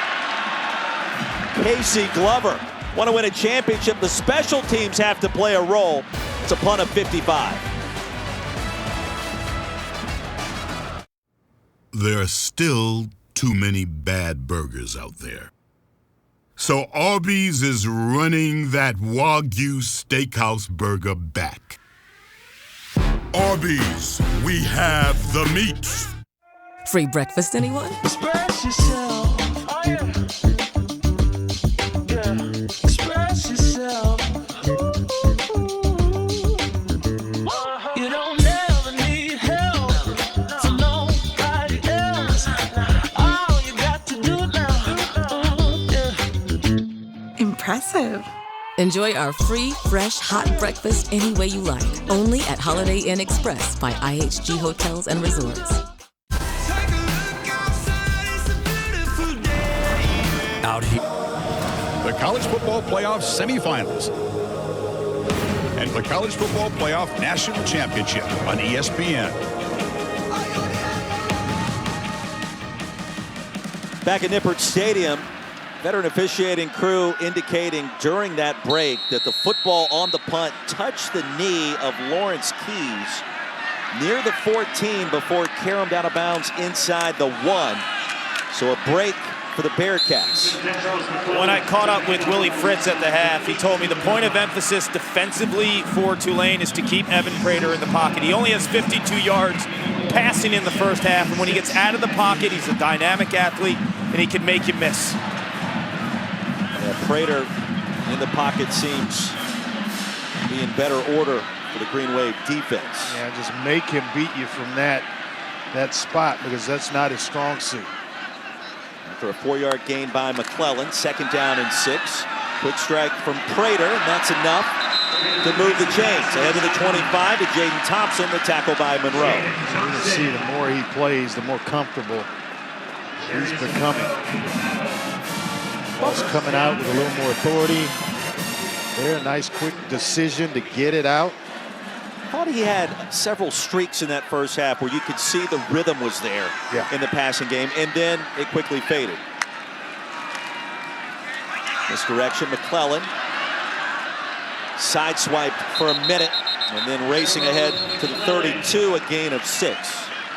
If I'm Tulane, I'm just going to play a little bit closer to receivers so you don't get the 6-yard hitches or slant routes or little quick outs, and force Prater to read things out rather than give him the quick game. Because that's what they want to do right now, is run the quick game and then run the football in addition to it. And second down, Prater harass and sails that pass well out of bounds in the neighborhood of Thompson. This may be grounded. He's in the pocket, and the ball didn't get back to the line of scrimmage. Good pressure by Hodges and Jenkins. Sure, the receiver, I guess, running over there, Thompson. 3rd down and 4. Evan Prater 7 for 14 in his first career start. Ryan Montgomery back on the field. Flank him. Hardly ever do you see Tulane blitz a quarterback. Showing pressure here. Time, plenty of time for Prater. Through the progression and intercepted. Green wave, come away with it. Dorian Williams, the talented linebacker. And Tulane undefeated this year when forcing a turnover. They are 7-0. First turnover by either side in favor of the team in white. They went over and handed, I would imagine, to a family member that interception that's wearing his jersey number. But nice job with the eyes of just reading Evan Prater. He stays on Thompson a little bit too long, and it results off his hands is wide right to begin with, but then into the hands of Dorian Williams. Tell you what, 2nd interception of the year for Williams. Deal got a fingertip on it. The pass was intended for Thompson. And then Williams simply does what he does best, and that's make plays. Boy, so attractive. You got so much room when they're in press man-to-man. Trying to stop his an interception. run by Previous loading the plays box. on the further review. A replay booth led by Michael Stevens. We'll have a look at that sequence just to make sure Williams had complete control. Prater throws his first INT of 2022. There's got to be indisputable video evidence to overturn this call. But nothing on that first glance indicates that's what we'll see. Remember, the ruling on the field was an interception. Williams, I thought, had both hands under it. He hits the ground. It's still under the football, and it did not move. Great look there. That's interception. So now it's up to the Bearcats defense after the turnover and the first possession of the game where Tulane starts in Cincinnati territory. Give you 2 words: sudden change. I know what you're doing, Andre Ware. Sudden change, you're going up top. Taking a shot. And perhaps this would be the time Deuce Watts would complete the route. 40-yard line. I mean, it's just calling for a shot right now. At the further review, the ruling on the field is confirmed. It's be 1st down Tulane. Yeah, not even stands, it's confirmed. 3 teams from the American Conference ranked. And the college football playoff poll came out last Tuesday night. Winner of this league in the championship game next week advances to the Cotton Bowl this season. Oh, it looks so attractive. Shay Wyatt out here. Got a slot. It looks like Keys maybe. Ooh. Spears in the backfield. He'll get the carry. Tackled from behind, dragging a defender after a gain of 3 by Briggs. I mean, this game kind of has this flow to it where neither team wants to commit that terrible mistake. Right. We just saw one, and then Tyjae Spears just kind of doing Tyjae Spears things. And they did it in flush yardage territory where when Tulane intercepts the ball, they're already across the 50-yard line. 2nd down and 7, under 10 to go in the 3rd. We'll fake it to Spears. Pratt's been crafty on the move, pass caught, and that is a chain mover all the way down inside the 15. So Shay Wyatt picks up 24 on the play. Well, Wyatt was running a curl, and then when he saw Pratt hadn't thrown the football and he's continuing to roll, he starts to roll. So he presents and gets himself away from the defender just to give enough room for Pratt to throw it in there. It's an excellent route away from the defender, the catch and the run at the end of it. That's how you work. Tajay Spears with 125 yards on the ground already. They'll fake it his way. Dump off to the tight end. Cincinnati was ready for Tyreek James.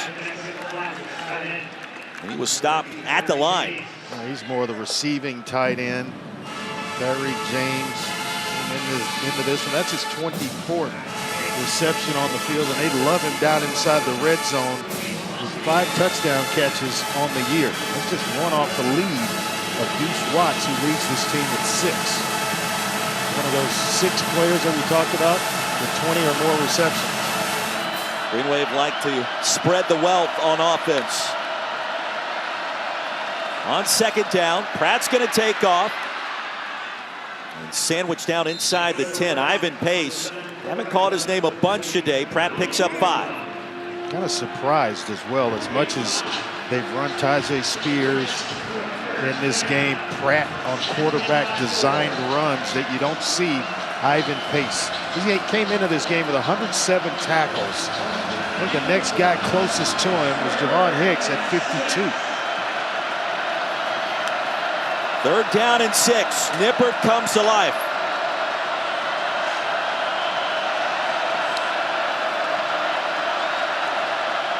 Spears bursts through ahead to the 5. He's stopped short, and they'll rule him down at the 6. If you're running in that situation, I can only imagine that it's already decided you're going for it on 4th down.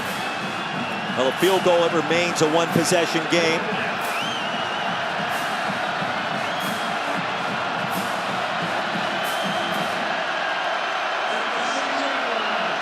Fourth and 3.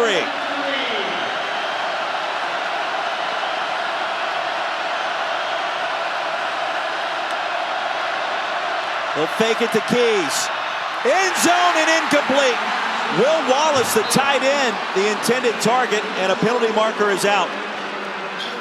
Wallace, they try to fool Cincinnati, because as I mentioned, Tyreek James is more the receiving tight end. Will Wallace is more the blocker, more the point of attack type tight end, where he's opening things in the running game. Pass interference, defense, number 10. The foul called in the end zone. By rule, the ball will be placed at the 2-yard line. It's an automatic 1st down. And so he's the blocker, so they try to fool Cincinnati with the blocking tight end, who has 2 catches on the year in Will Wallace, instead of Tyreek James getting the football. And he gets a nice shove there by Fretz on the back end.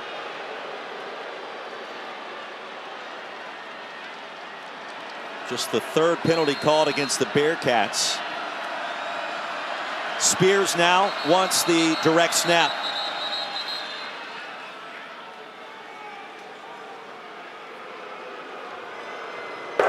Charge timeout. Cincinnati. This is their first and a half. Misaligned. 32nd timeout. With that look from Spears, it caused Luke Fickell to take a timeout there. College football rivalry weekend rolls on with 2 of our featured matchups coming up tonight in prime time right here on ABC. Florida takes on number 16 Florida State. Then tomorrow night, 6th-ranked Southern Cal hosts number 15 Notre Dame live from the Coliseum. Both begin at 7:30 Eastern, 4:30 Pacific. Here on ABC and also on the ESPN app. Irish have won 4 straight against the Trojans, now in playoff contention. In addition to these 2 other programs, and down the stretch they come, Andre, with college football playoff right on the horizon.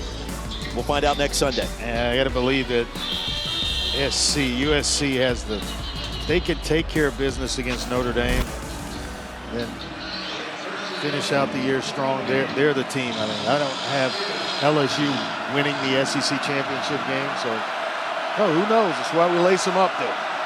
Pratt under center. Handoff Spears to the edge for the touchdown.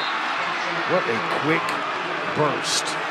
Tajay Spears has. He shows it inside to get everybody to just freeze just a second, split second, and then all of a sudden he's on the outside edge with that burst to get in the end zone. Just freezes the inside guy and then makes his way to the end zone. 24 carries, 130 yards, 2 touchdowns for Tajay Spears. And the points coming off the turnover. Dorian Williams with the interception. And Tulane is in business now with its largest lead at 10. A nice underneath handoff to Spears, freezes the defense, and then it's a foot race that he's going to win. 20-10, Tulane. I've played with Booger before. He loves playing. He's passionate about it. He will play all day long. Rightfully so. As that kick sails. Everybody else is tired of playing. Booger's ready to go for his hole number 36. You know, gentlemen, Kansas City Chief and former Bearcat tight end Travis Kelce and his 87 in running foundation will fund a psychology and counseling department for Cincinnati athletics. This health and wellness endowment will directly impact and aid all 450 student athletes and expand staff and sports psychology personnel. The grant ensures that all UC athletes will have permanent care and services needed to be mentally and physically strong, confident, and resilient. Luke Fickell mentioned us this week. The pressures athletes deal with today and the demanding schedules, this contribution from Travis is beyond significant. Yeah, he's given back in so many ways and understanding mental health. I think we're all starting to understand more about it. And just tremendous as McClellan was stopped by Keith Cooper for no gain. Keith Cooper, a Gator, a Dickinson Gator, my high school. Think of the job. 25 scholarship offers from Keith Cooper, or for Keith Cooper coming out of high school. Bearcats trying to attempt this comeback. They did it last time of 10+ points. It was 3 years ago against UCF. UCF could be awaiting the winner of this game today. The AAC championship next week. Prater's going to be tackled from behind by Cooper again. He'll net 1 yard out of that play, and that's it. I want to know when we started producing 6'5", 275-pound players coming out of Dickinson. Just a sophomore is Keith Cooper. Good to see him in the game and having a great deal of success. I had over 25 scholarship offers coming out of Dickinson. He's put together a strong season. An important third down now for the Bearcats trailing at home. Well, Trey Tucker, Tyler Scott have yet to really become involved in this passing attack. That's been an issue for Evan Prater in start number 1 across the middle. Pass will be hauled in right at the sticks, and they'll give him the first down. Leonard Taylor, the tight end. Well, there's so much being talked about Josh Wiley, the other tight end, but I always thought Leonard Taylor was the better receiving tight end. Then the development of Wiley came along, but runs that route the perfect distance to where when you're going to get tackled, if you catch it and get tackled immediately, it's the first down. So on 3rd down and 9, Bearcats pick up 10. That was enormous. Prater off the left side and rumbles across the 40 for a gain of 7. Cincinnati starting to get a little momentum here. Hot at the right time. A nice completion to to Taylor. Leonard Taylor. And a nice run by Evan Prater. Andre, we have not really seen any big shots converted on today in the passing game. Prater, a nifty pump fake. Wow. And that's a first down. He got Hodges in the air and then ran right under it. Hodges is in great position to play it. Gives him a look outside and the pump. He jumps out there and Prater goes back inside to pick up the first down. Andre, at what point will we see Tucker or Tyler Scott involved in this downfield passing game, it's coming. It's coming. One of them's, I expect a tunnel screen to Tucker at any moment. Pass down the field there, but out of bounds. Looking for Jaden Thompson.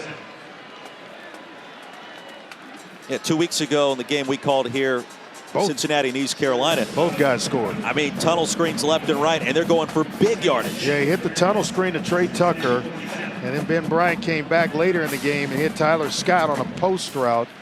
that he just ran away from every defender that East Carolina had on the field.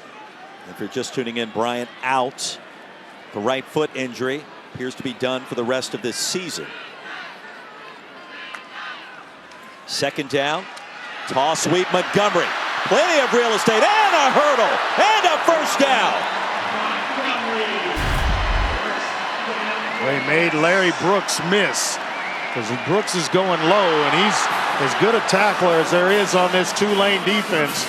Well, that's just great athletic ability by Ryan Montgomery. 17 yards on the play. He's averaging over 7 yards per touch so far.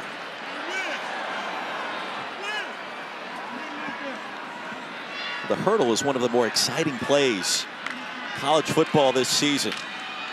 Montgomery again, they'll continue to feed the hot hand. Nick Anderson, the tackle, a gain of 2. That came to life back when Sam McGuffey was at Michigan years ago.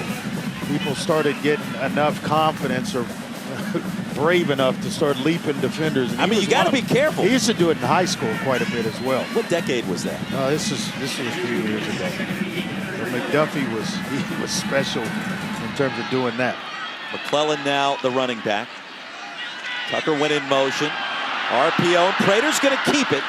Stopped short of the 30 by Anderson again. So it'll be third down after a 3-yard gain. Kind of fitting that Anderson and Williams wear the jersey numbers 1 and 2, right? Both of them play inside linebacker for this Tulane defense. It's crazy the production that Chris Hampton gets out of that group. Andre, you love to go for it on 4th down. You got to believe that Cincinnati's in 4-down territory. Yeah, pick up about half of it here, and then it makes 4th down really legitimate. You talk about the production for the linebackers. Williams had the interception. Prater takes off, sidesteps one defender, and he'll be stopped just short by Patrick Jenkins. Yeah, and there it is, and so it puts you in a good position to convert on 4th down. Coming in, they've gone 9 of 14 on 4th down. That's the exact number that Tulane has at 64% conversion rate. On 4th down and 1, inside give, the spin, and the finish, and that could be enough. It'll be close. Larry Brooks had his hands on Montgomery again early. He came in, got himself free, but just could not stop the momentum of Montgomery before he picks up the first down. Got to maybe measure this one. This is close, and I'm not sure, Roy. An incredible effort by Montgomery just to make something out of that play. I'm not sure. Oh, he was contacted behind the line of scrimmage. Yeah. By Brooks. We describe Brooks as an excellent open field tackler. He's kind of shocked that he's missed on 2 opportunities. Just enough for a first down. Ooh. How close things have been all day, Ed. That's how close things have been all year for us on Friday nights. Awesome. Let's bring the show to Friday. Give us a noon kick. Hey, doesn't matter. Let's give you a good football game. It's been a consistent theme with our Friday night crew, and it has been a wonderful season now on this Black Friday. Bearcats have won 32 in a row here. That streak in danger. Winner of this game, of course, hosts the AAC championship next week. And the loser will likely not advance to the title contest. After the first down, Prater to the air. He'll buy some time and deliver late. Pass will be caught at the 15 by Tyler Scott. He does look like a younger version of Desmond Ridder in the way he operates. And I can remember early in his career, yeah, that's close, knowing exactly where you are on the field with Tyler Scott, but wasn't the best passer. He just developed in that area throughout his career. Prater's going to take off again. A spin, strong finish, stopped at the 8. So a 7-yard gain on first down. Yeah, he's feeling it right now. Confidence starting to ooze a little bit. from Evan Prater. And the linemen will feel it. Receivers will feel it. Tight ends will up everybody's play.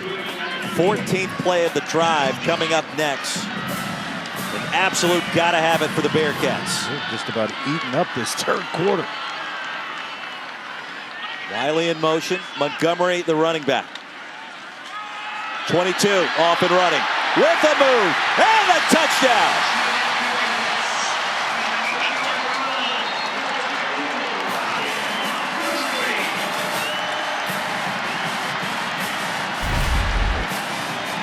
Excellent run by Ryan Montgomery. Designed to go inside. He's able to bounce it and make a couple of guys miss. And a nice move at the end. Remember the 3rd and 9 in this drive when Prater hit Leonard Taylor from their own 26 that kept the drive alive. They would have had to punt in that situation. Otherwise, with that pass completion, that kept things going for Cincinnati. Goes extra point is good. And our new score with 42 seconds to go in the third quarter. 20-17, the Bearcats are back in it. Talk about a run and a touchdown march by Montgomery.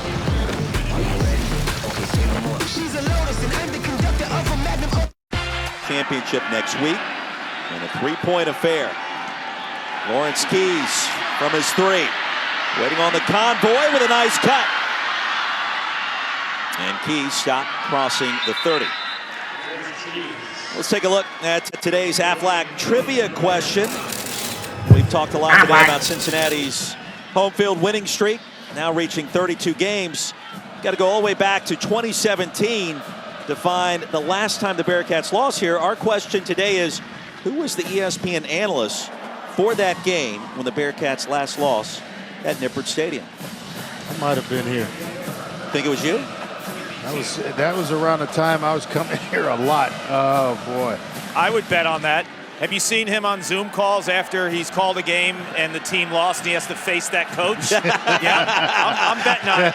Because he always tells him, I'm good luck, coach. I'm good luck. Yeah, right. You're a mush.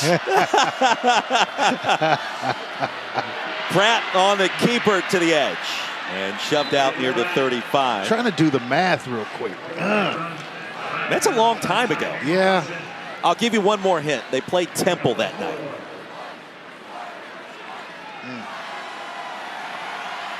I've recently had Temple Cincinnati within the last 2 years.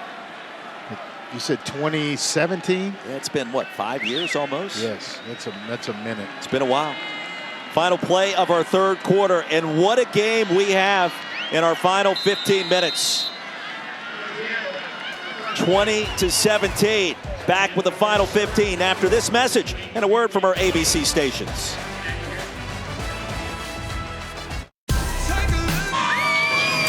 Start of our fourth quarter as we answer the Aflac trivia question. Who was the last ESPN analyst to call a game here at Nippert where the Bearcats lost? And the answer? How about one former Tulane head man, Mac Brown? Oh, yeah, there we go.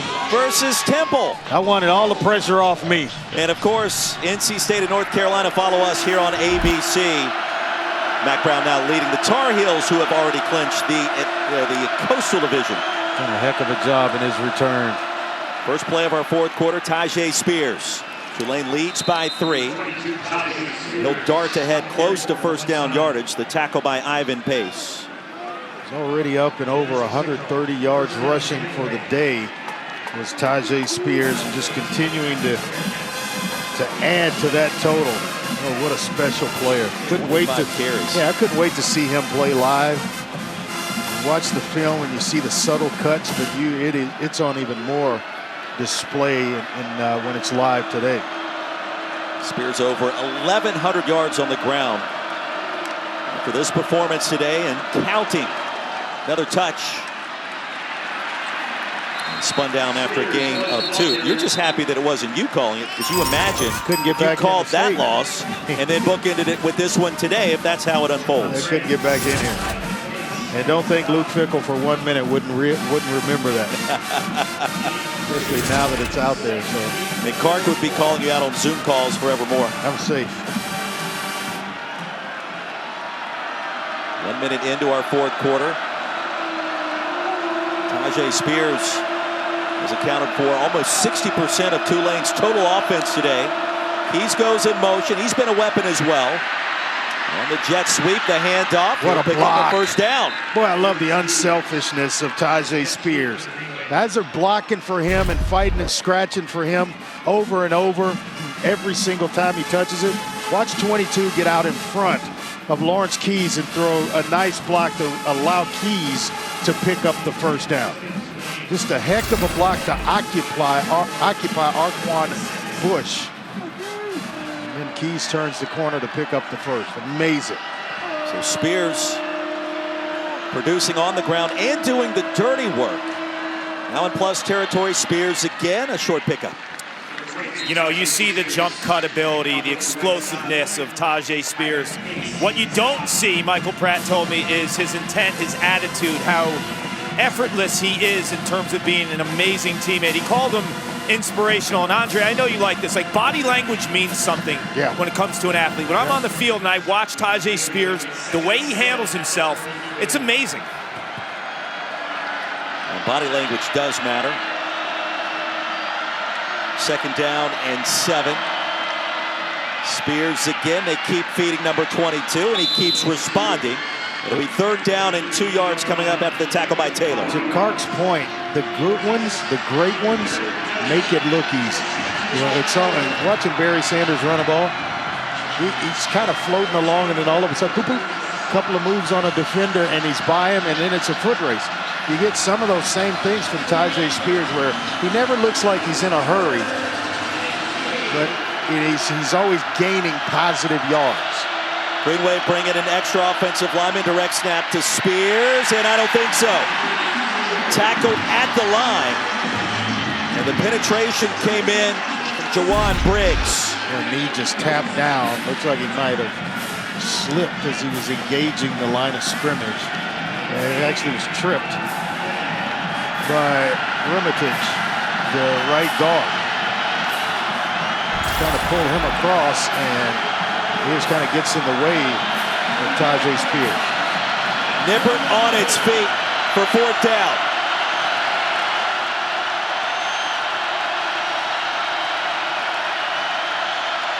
Pratt keeps it. Late marker comes in. And let's see where they mark Pratt and his forward progress. Hand to the face. Jabari Taylor lost his helmet again. And it just kind of keeps coming off.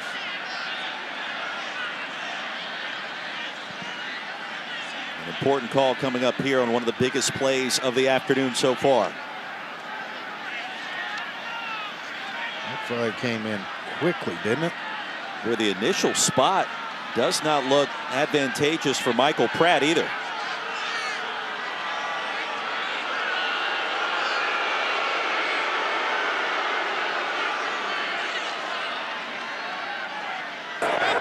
Officials timeout for an injury. If the runner is short of the line of the game, we have a personal foul. Unnecessary roughness, hands to the face, offense, number 76. Prince Pines, the transfer from Sam Houston State, where Willie Fritz coached at one time, is the guilty party. So the penalty against Tulane. You'll decline that to get the ball here. Bearcats should be in position to get the football back, and let's see what the measurement looks like.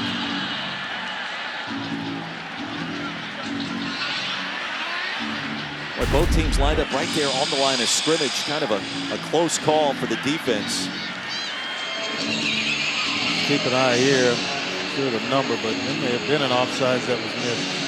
Close. It's close.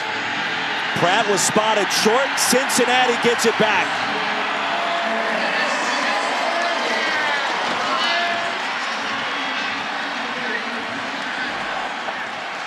So the Bearcats from their own 36, prime field position, trailing by just 3, and a lot of football left to be played here, Andre. And Deshaun Pace was that player that was coming off the edge. He's now in the huddle with the offense, trying to get the offense fired up to get going. And with good reason, the winner of this one hosts the AAC Championship next week as we step aside.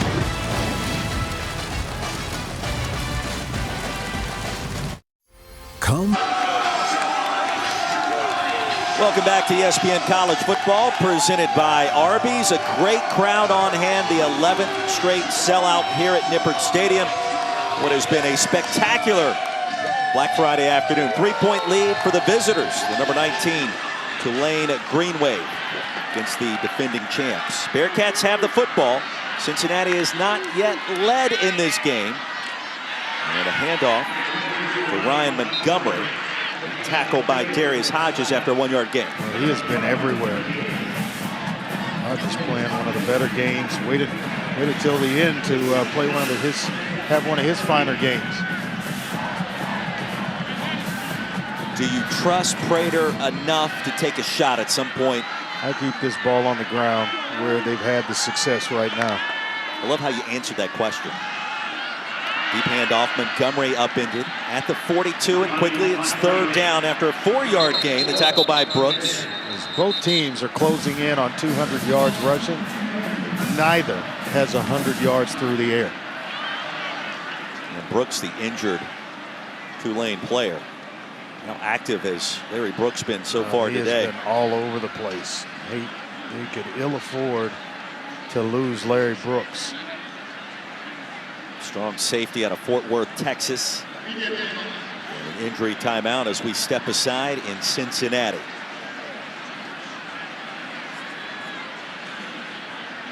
If you already know that a blend of tender, College football on ABC is presented by Arby's. Arby's, we have the meats. In part by Belfour Property Restoration, restoring more than property. And Burger King. Well, a happy Thanksgiving from our crew to yours this holiday weekend. Great to see our friends in Bristol and also here in Cincinnati last night at the hotel, breaking bread, and a wonderful time of year for all of us in the business. Good news as well, Larry Brooks was able to walk off under his own power, and they are looking at left shoulder area on the sidelines. 3rd down and 5 now for the Bearcats, trailing by 3. Cincinnati on the move after the 4th down stop moments ago. McClellan, the running back. Prater wants to take off again. Needed to get to the 47. He'll be stopped about 1.5 yards short. Well, let's see now what Luke Fickell does with a 4th down situation here, being stopped short. You kind of felt like this is exactly what Cincinnati was going to do, because that's been their answer. It's not a pass. It's run McClellan or Montgomery, and then when they get to 3rd and medium, it's a quarterback run. Biggest play of the game coming up right now. 4th down and 1 yard to go. Montgomery back on the field for Cincinnati at the running back position. He'll get the handoff, eludes one tackler, and has the 1st down. All the way ahead to the 49, and Ryan Montgomery, the big-time finish. And a good initial push by the offensive line. And Patrick Jenkins shoots through, but he just missed the tackle. One-on-one in the hole with Montgomery, and he just gave it and took it away. He looked like Tajay Spears on that run, didn't he? Yes, he did. Bearcats over 200 yards rushing now. A little bit of momentum on the toss. McClellan stopped at midfield.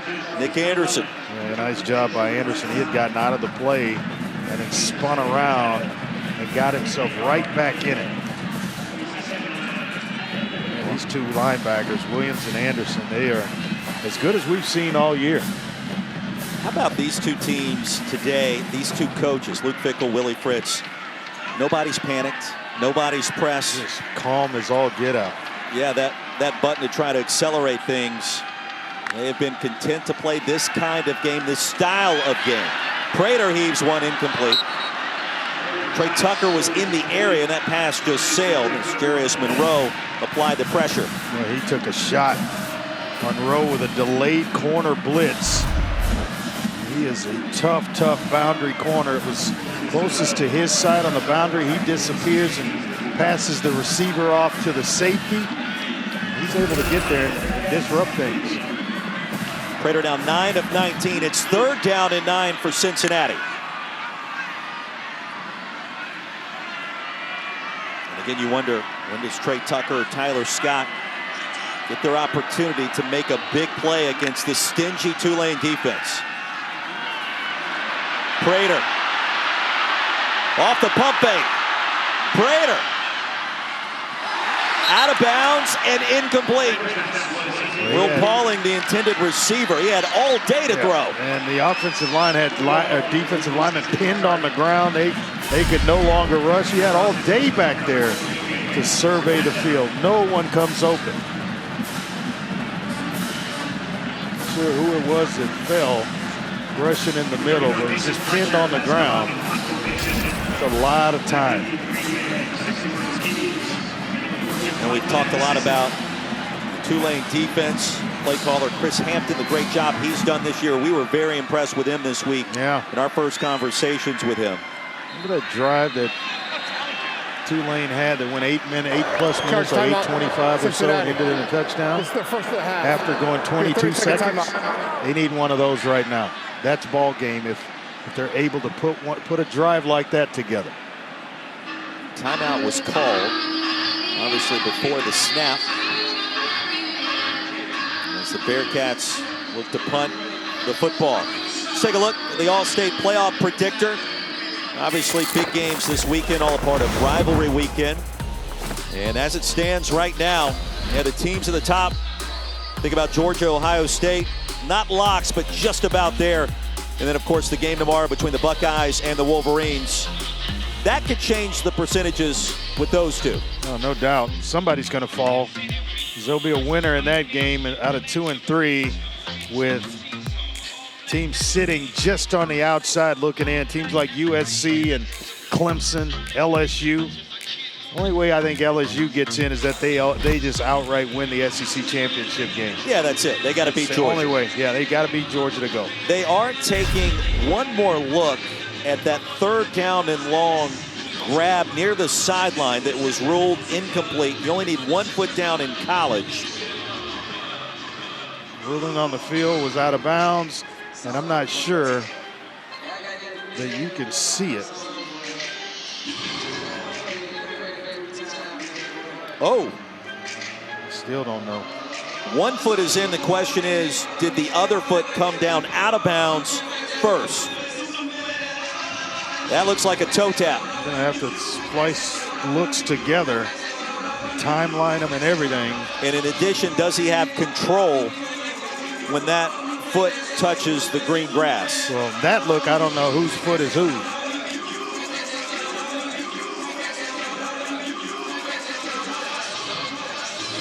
All right, let's see.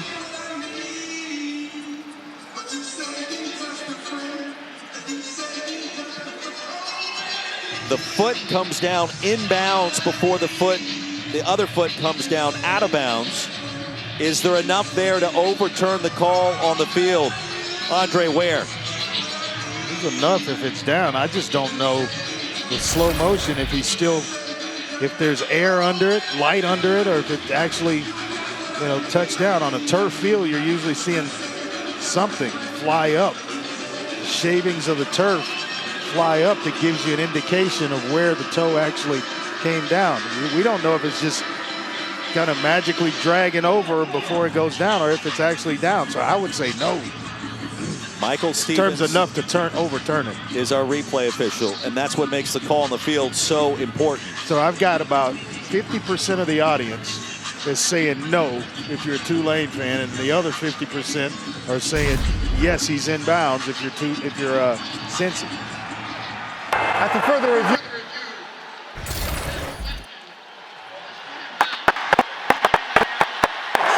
be a first down in Cincinnati. I would have to see that. Will not be charged a timeout. I think, and I don't know if they are or not, but I think replay officials should be forced to see things in real time rather than slow motion, because everything looks different when you slow it down and pause it and so on and so forth. I got to see the toe drag The shavings come up, and then I'm going to make a ruling on that. Will Pauling picks up 21 yards on 3rd down and 9 after the pass was ruled incomplete. A dramatic turn of events. Heck of a catch. Heck of a play by Prater to keep his team moving and getting ever so close to Ryan Coe's field goal range. So the Bearcats get the timeout back. And now on the move inside the 30. Actually, they're already in his field goal range. 52 and in is what Luke Fickell told us. In the box for the Green Wave. Prater sends it out to the screen to Tucker on a play that probably wasn't deemed to go for very much and is incomplete. Those are passes that Prater, as he gets more and more experience, is going to throw with more confidence rather than just trying to make sure I complete it, almost aiming it, rather than just pick it up and it's a routine throw. Evan Prater, career start number 1 today, 10 of 22. Has the 1 pick on a ball that was tipped. He'll run the football here to get back on schedule. Well, in motion's out. That's exactly what they'll do. Prater weaving his way through traffic. Dives out of bounds near the 20. And he'll be spotted just short of the line to gain. Got to play the quarterback run a little bit better. Prater has done a nice job of pulling things down, reading it. And then even when Tulane defenders show up, he's done a nice job of making a miss and picking up additional yards. 3rd down and 1. Approaching the halfway point of the 4th quarter. And here's Montgomery. Needed to get to the 19. The tackle by Eric Hicks. Let's see where they spot it. And this one appears to be very close again. Well, this truly has been a game of inches in this 2nd half. Well, Lummy Young lost his helmet. He'll have to come out for 1 play, and then now we've got another 4th down and short. Kick the field goal, go for it. It's in a situation here where I got to believe and have a little faith in my offensive line where quarterback sneak would get it done. Prater moves under center. That's exactly what he'll do. Prior to the snap, replay stop the game to review the previous play. No play as they will review the previous play on 3rd down. We'll take a break as well. The lead is 3. Bearcats on the move.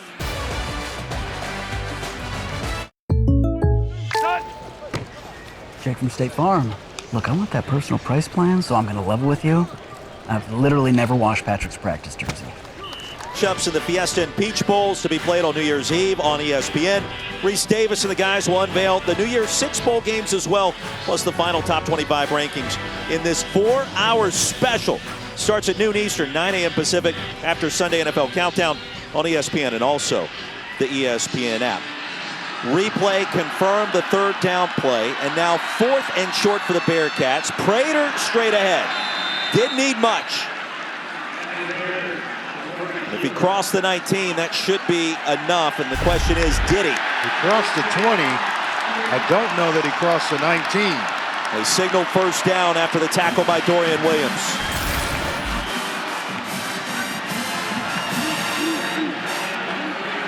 At 6'4", if he gets any push, he will convert most 4th down situations, or short yardage situations. This is play number 12. Bearcats have already moved 44 yards. Montgomery bounces it out. Stop inside the 15 by Machado. Gain of 4. Like when he made the break initially, he was gone. And Machado with some speed able to chase down Ryan Montgomery. Bearcats have not led in this game. On 2nd down, Montgomery with a burst. Montgomery with a touchdown! What a move that he put on Larry Brooks.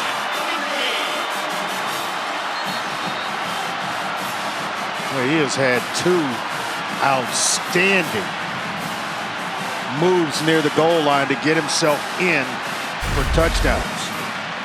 I mean, you're talking as good a tackler as there is with Larry Brooks on this Tulane defense, and he just broke his knees.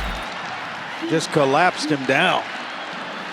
And the senior from Franklin, Ohio, 17 touches, 95 yards, and most importantly, 2 touchdowns. Bearcats lead it for the first time. And the extra point is good. 24-20, 6:27 remaining. Well, it's given up underneath to Montgomery, and he has been a specialist inside the 10-yard line.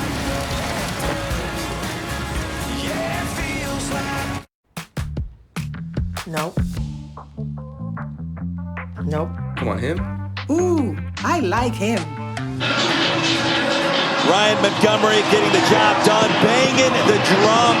He scored 2 touchdowns already today. And how about who hurdled better? Dorian Thompson-Robinson earlier this year on a Friday night, or Ryan Montgomery today in this critical game in the AAC? Close. That's close. Slightly into DTR. Slightly. Yeah. Don't expect it from a quarterback. That's true. What a game this has turned out to be. A 4-point lead for the home team. Their first lead of the afternoon. So we check in once again with Kevin Nagandi back in the studio. Boy, what a game, and a 4-point game in ours over on ESPN. Time now for a mayhem moment brought to you by Allstate. Texas Quinn Ewers in some trouble here, Bug. Kev, just a reminder, as the D lineman scoops and scores, the best athletes weigh over 290 pounds. Here we go. Wow. Gabe Hall's his name with the scoop and score. And then you guys wanted more Bijan. You got him, Jesse. He only had 7 carries in the first half. They doubled that output now in the second half. He's got a $165 and now 2 TDs. 31-27. Texas on top of the fourth quarter of ESPN. Longhorns trying to get it done back here in the Queen City. Andre Ware, Paul Carcaterra, and Roy Philpott along for the ride. Pratt play action. Flings it in the flats. Keys has it. Makes one man miss. Make it 2 as he races out of bounds. Hey, Andre, I know you want a big dose of Tajay Spears, but moments ago, trainers were working on his right hamstring. It's something that he tweaked in weeks prior as well. And if you want your ace in the hole any point in time in this game, it's right now. He's 1,100-yard rusher. He's been incredible all season. 22 in white. He might be nicked up, but he's going. Had an injured hamstring, Clark, back in spring ball that limited his time then.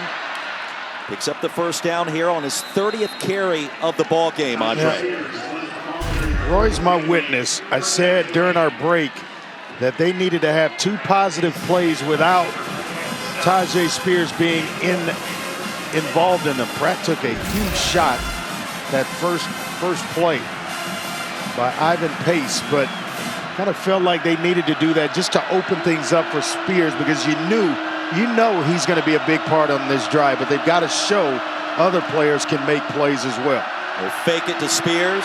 Pratt across the middle. Has a man and a first down. Shea Wyatt racing into Cincinnati territory.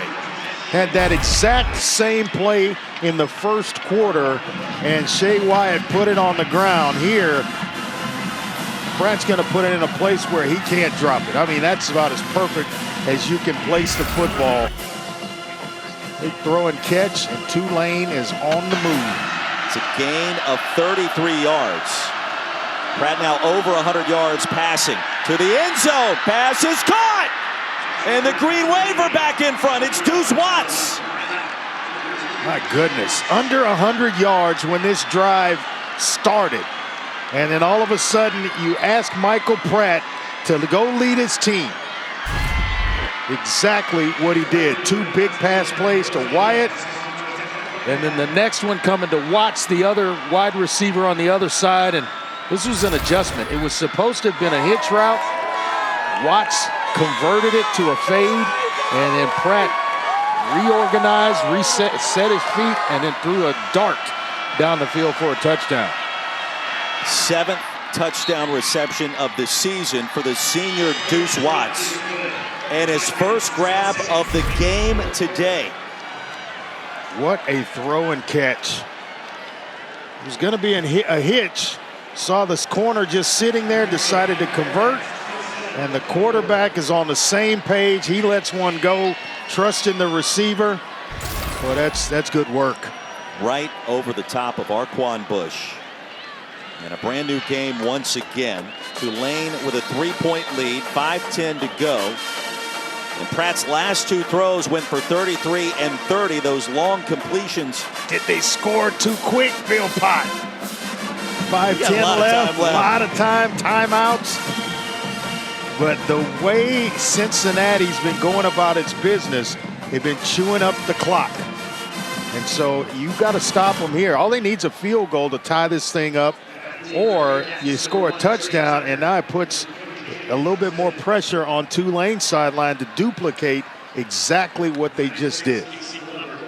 Cincinnati's lead lasted precisely 77 seconds. Bearcats will get it back. As Gray indicated, with plenty of time on the clock, Trey Tucker has plenty of speed. Quickly corralled near the 20. Well, late in the game, don't kick to that guy. Whew. Don't forget, our college football rivalry weekend continues with our featured matchups later tonight. Number 16, Florida State from Doak Campbell Stadium welcomes in the Florida Gators and first-year head coach Billy Napier. Then tomorrow night, SC Notre Dame. Number 6 versus number 15. Both games begin at 7:30 Eastern. One tonight, the other tomorrow. And certainly SC Notre Dame with plenty of implications. Marcus Freeman got that baby turned around and pointed in the right direction, didn't he? Big wins against North Carolina and Clemson changed their season. And they're in position to do some damage against the Trojans. There's a flag. They have left guard Dylan O'Quinn for a false start. This is Jeremy Cooper. Snap infraction. Offense, number 53. 5-yard penalty, first down. You got the center. He's trying to flex his hand to get a defensive lineman to jump. Remember, the Green Wave haven't beat an AP top 25 team since the 1980s. 61 consecutive losses. Bearcats have won 32 in a row here. And not to mention, the winner of this game will host the American Conference Championship next week. A lot on the line as that pass is batted down by Deal. Well, all week, Tulane players have heard, you go there, you win, you host the American Championship game on your campus. But they also followed it up with Cincinnati's won 30-plus games in a row at home. So that's the order of business that you got to go take care of. We understand what's at stake, but they don't lose very much at home. Not since 2017. Handoff McClellan. Hit a nice cut, dragged down at the 20, and just like that, after the penalty, it's third down and long. I might stick with Montgomery. At this stage of the game, you want the guy with a hot hand, and he just checked himself back in. But I'm riding the guy with a hot hand. That guy's Ryan Montgomery. Almost 100 yards. Hey, I don't want to hear about the rotation. And I understand that, but right now he's got the hot hand. Have to be red hot on 3rd and 11. Let's see. Wiley switches sides. Prater on the move. Incomplete and poked away at the last minute by DJ Douglas. Well, it's just tremendous team defense because there was pressure to get Prater out of the pocket. And then on the back end, it's DJ Douglas with just enough on the football to get it over the head of Josh Wiley. It's going to force a punt here by Cincinnati. You go back to the false start penalty. That killed the drive, absolutely. At this point in the game when they've been so penalty free. Mason Fletcher on to punt. Bearcats have 2 timeouts left, 4:18 to go. Fielded at the 31. Jackson. And he sit down behind the 30s. We send you back to the studio and Kevin Nagandi. Well, just a reminder, audience, our next game's going to be a good one. Dave Duran, Mac Brown talking North Carolina.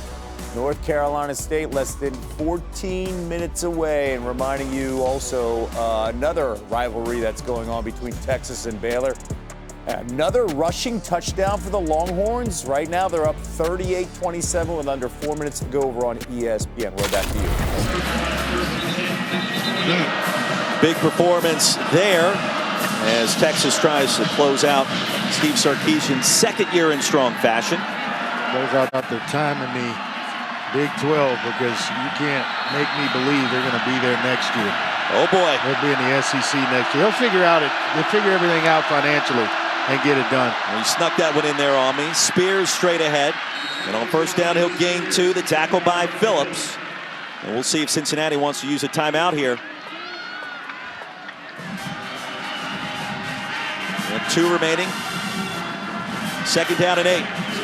Someone else other than number 22 has to make a play here. I don't care if it can come in the form of anyone. Watts, Lawrence Keys, Wyatt, tight end Tyreek James, I'm sorry. Spears picked up 2, second down and 8. Pratt has been in the shotgun most of the afternoon. Spears, that's a first down and a lot more. Boy, the change of direction, he kept cutting inside, and the end result is 25 yards. I don't know which hamstring it was, but he's popping other ones for the defense, giving it, taking it away, explodes through a hole, makes Tyven Folsom miss. Another miss by a secondary player. That's just unbelievable.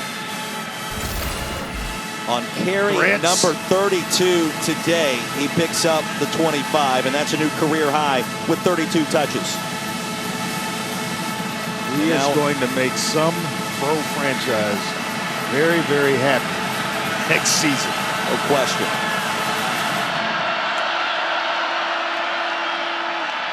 Spears wants to bounce it outside here, and he fell down. Back to the line of scrimmage. And that's it. Looked like he bounced into the back of Tyreek James, the tight end who was throwing a block out on the edge, and that tripped him up just enough. But I mean, he's not a big guy at 5'11", 195 pounds, but you get every bit of his talent in that body. You have to believe Luke Fickell will save these 2 timeouts, call the first one if he gets a stop for his offense on second down here. That's provided they don't convert. And then you got to start spinning them on defense if they pick up a first down. Second and 10. Spears, deep handoff. Spears gains 1. And there's the first timeout called by Luke Fickell. Well, 2 tight ends in a row. First of all, Tyreek James trips him up, and then it's Will Wallace who kicks a leg out and trips him up. Tyjae Spears, 178 yards rushing, the 2 touchdowns, and has done even some quality blocking, the dirty work this afternoon. Yeah, you love that about him, that, you know, when he delivers when he's got the ball in his hands, and then when he's called to action to help his teammates out, he delivers there as well. A couple of touchdown runs for Tyjae Spears. He has been magical today. 178 yards we told you about, second most in a game in his career. Bearcats have 1 timeout left. The all-important third down upcoming. It's 3rd down and 9. Which is not really favorable to how the game plan has been put together for today. It was meant to be 3rd and medium, 3rd and short, not 3rd and long like this situation calls for. Bearcats have to have a stop. Michael Pratt motions out, and it's now a wide receiver with Spears set to receive the snap. Can he throw? He won't do it here. To the edge, and a couple of yards, that's it. Game tackled at the 41. Bearcats will utilize their final timeout. Jaheim Thomas and Jack Dingle combine to make the stop. Dingle in there at the bottom of the pile, popping up last. Don't forget the AAC is on ESPN+. These are our featured upcoming games. Tomorrow, Bearcats volleyball team will host Temple at 4 Eastern. They'll cap off the regular season. Then Saturday, Green Wave men's basketball team hosts Louisiana Monroe. That's also at 7 Eastern. Plus, Morgan Uber hosts the American. That'll be the bowl preview show coming up in December after the matchups are decided. If you're an AAC fan, you got to have it. Sign up today at ESPNplus.com/AAC or download the ESPN app. I'm a fan of Tajay Spears, who has carried the ball 35 times today and has yet to have a negative carry in those 35 carries. Because his body, we just talked about it, 5'11", 195, not that big, but he just knows how to run the football, make guys miss, how to manage getting through certain holes when the daylight opens and closes quickly. Doesn't take many losses. Well, way too far to attempt a field goal. Bearcats are out of timeouts. If Tulane was somehow able to manage a first down here, the game would essentially be over. Instead, they send the punt team on the field. Got to agree with this one. After your last defensive stop, you're trying to punt this one, and I would not put it in the hands of the preseason All-American Ryan Montgomery. I'd kick it out of bounds somewhere. And Glover sends it well over his head and deep into the end zone for the touchback. Win and you're in. It's as simple as that. The winner of this game will host the AAC championship next week if UCF beats South Florida tomorrow night. The Knights would face the winner of our matchup today. If they were to be upset by the Bulls, obviously some mathematics come into play. That would help out today's loser. Yeah. And we shall see. If you're thinking, hey, crowd the line of scrimmage, it's all Cincinnati's been doing lately, is running the football. Well, you got to think about two guys. Number 1, Trey Tucker, and 21, Tyler Scott, that can catch it and go the distance at any point in time. So you don't want to get too many bodies close to the line of scrimmage to stop the run, because that opens things up down the field for those two. And they need 3 points to tie it.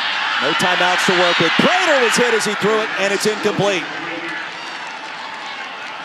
Keith Cooper crashed the pocket and tapped Prater right as he attempted to throw the football. Yeah, the former Dickinson Gator getting home in pass rush and able to just kind of figure out how to beat his man, get to the quarterback, and disrupt some things. Nice job there by Cooper. Only one completion in this fourth quarter for Evan Prater so far. We're everywhere. Dickinson Gators, all over the place. On the field and in the broadcast booth. Prater's going to be sacked. Back at the 15. Guess who? Big Keith Cooper again. He and Darius Hodges get home. It's huge for Tulane.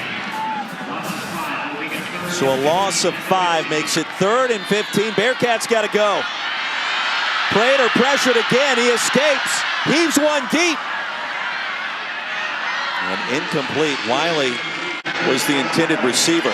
And again, the same two guys get home. Keith Cooper and Darius Hodges force an errant throw by Evan Prater, and it's 4th down and Cincinnati for the Bearcats.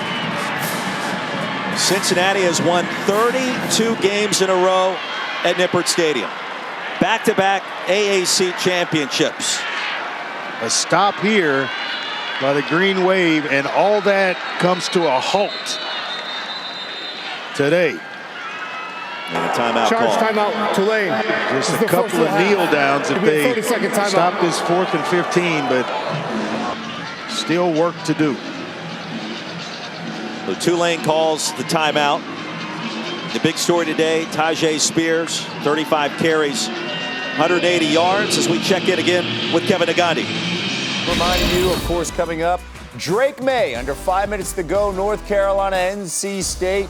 This game in Chapel Hill on ABC. Great rivalry matchup. Carolina coming off that stunning loss to Georgia Tech. We'll see how May responds. Back to you.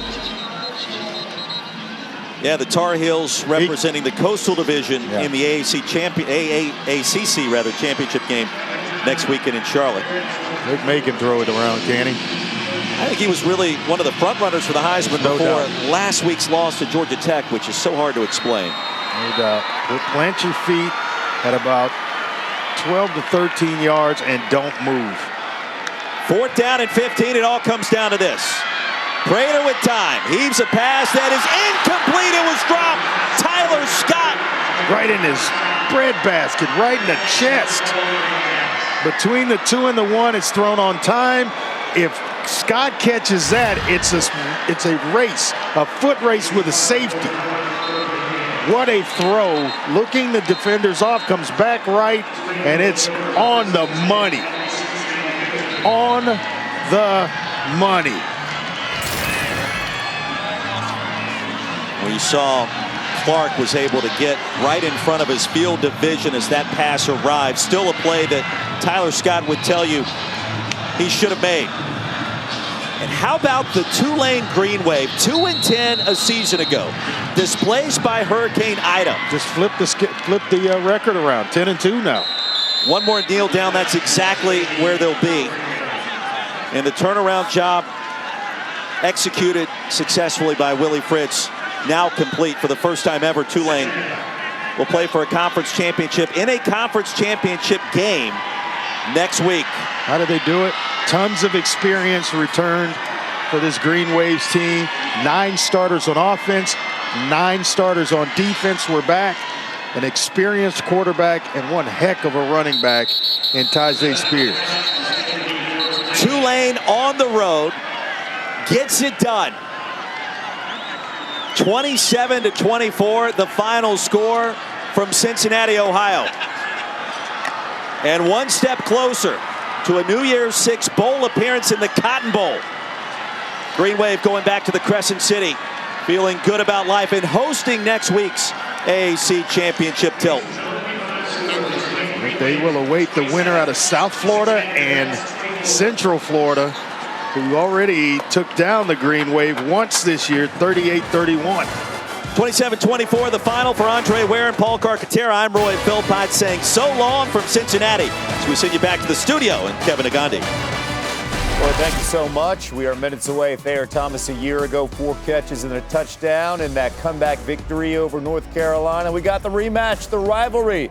NC State, UNC coming up after this.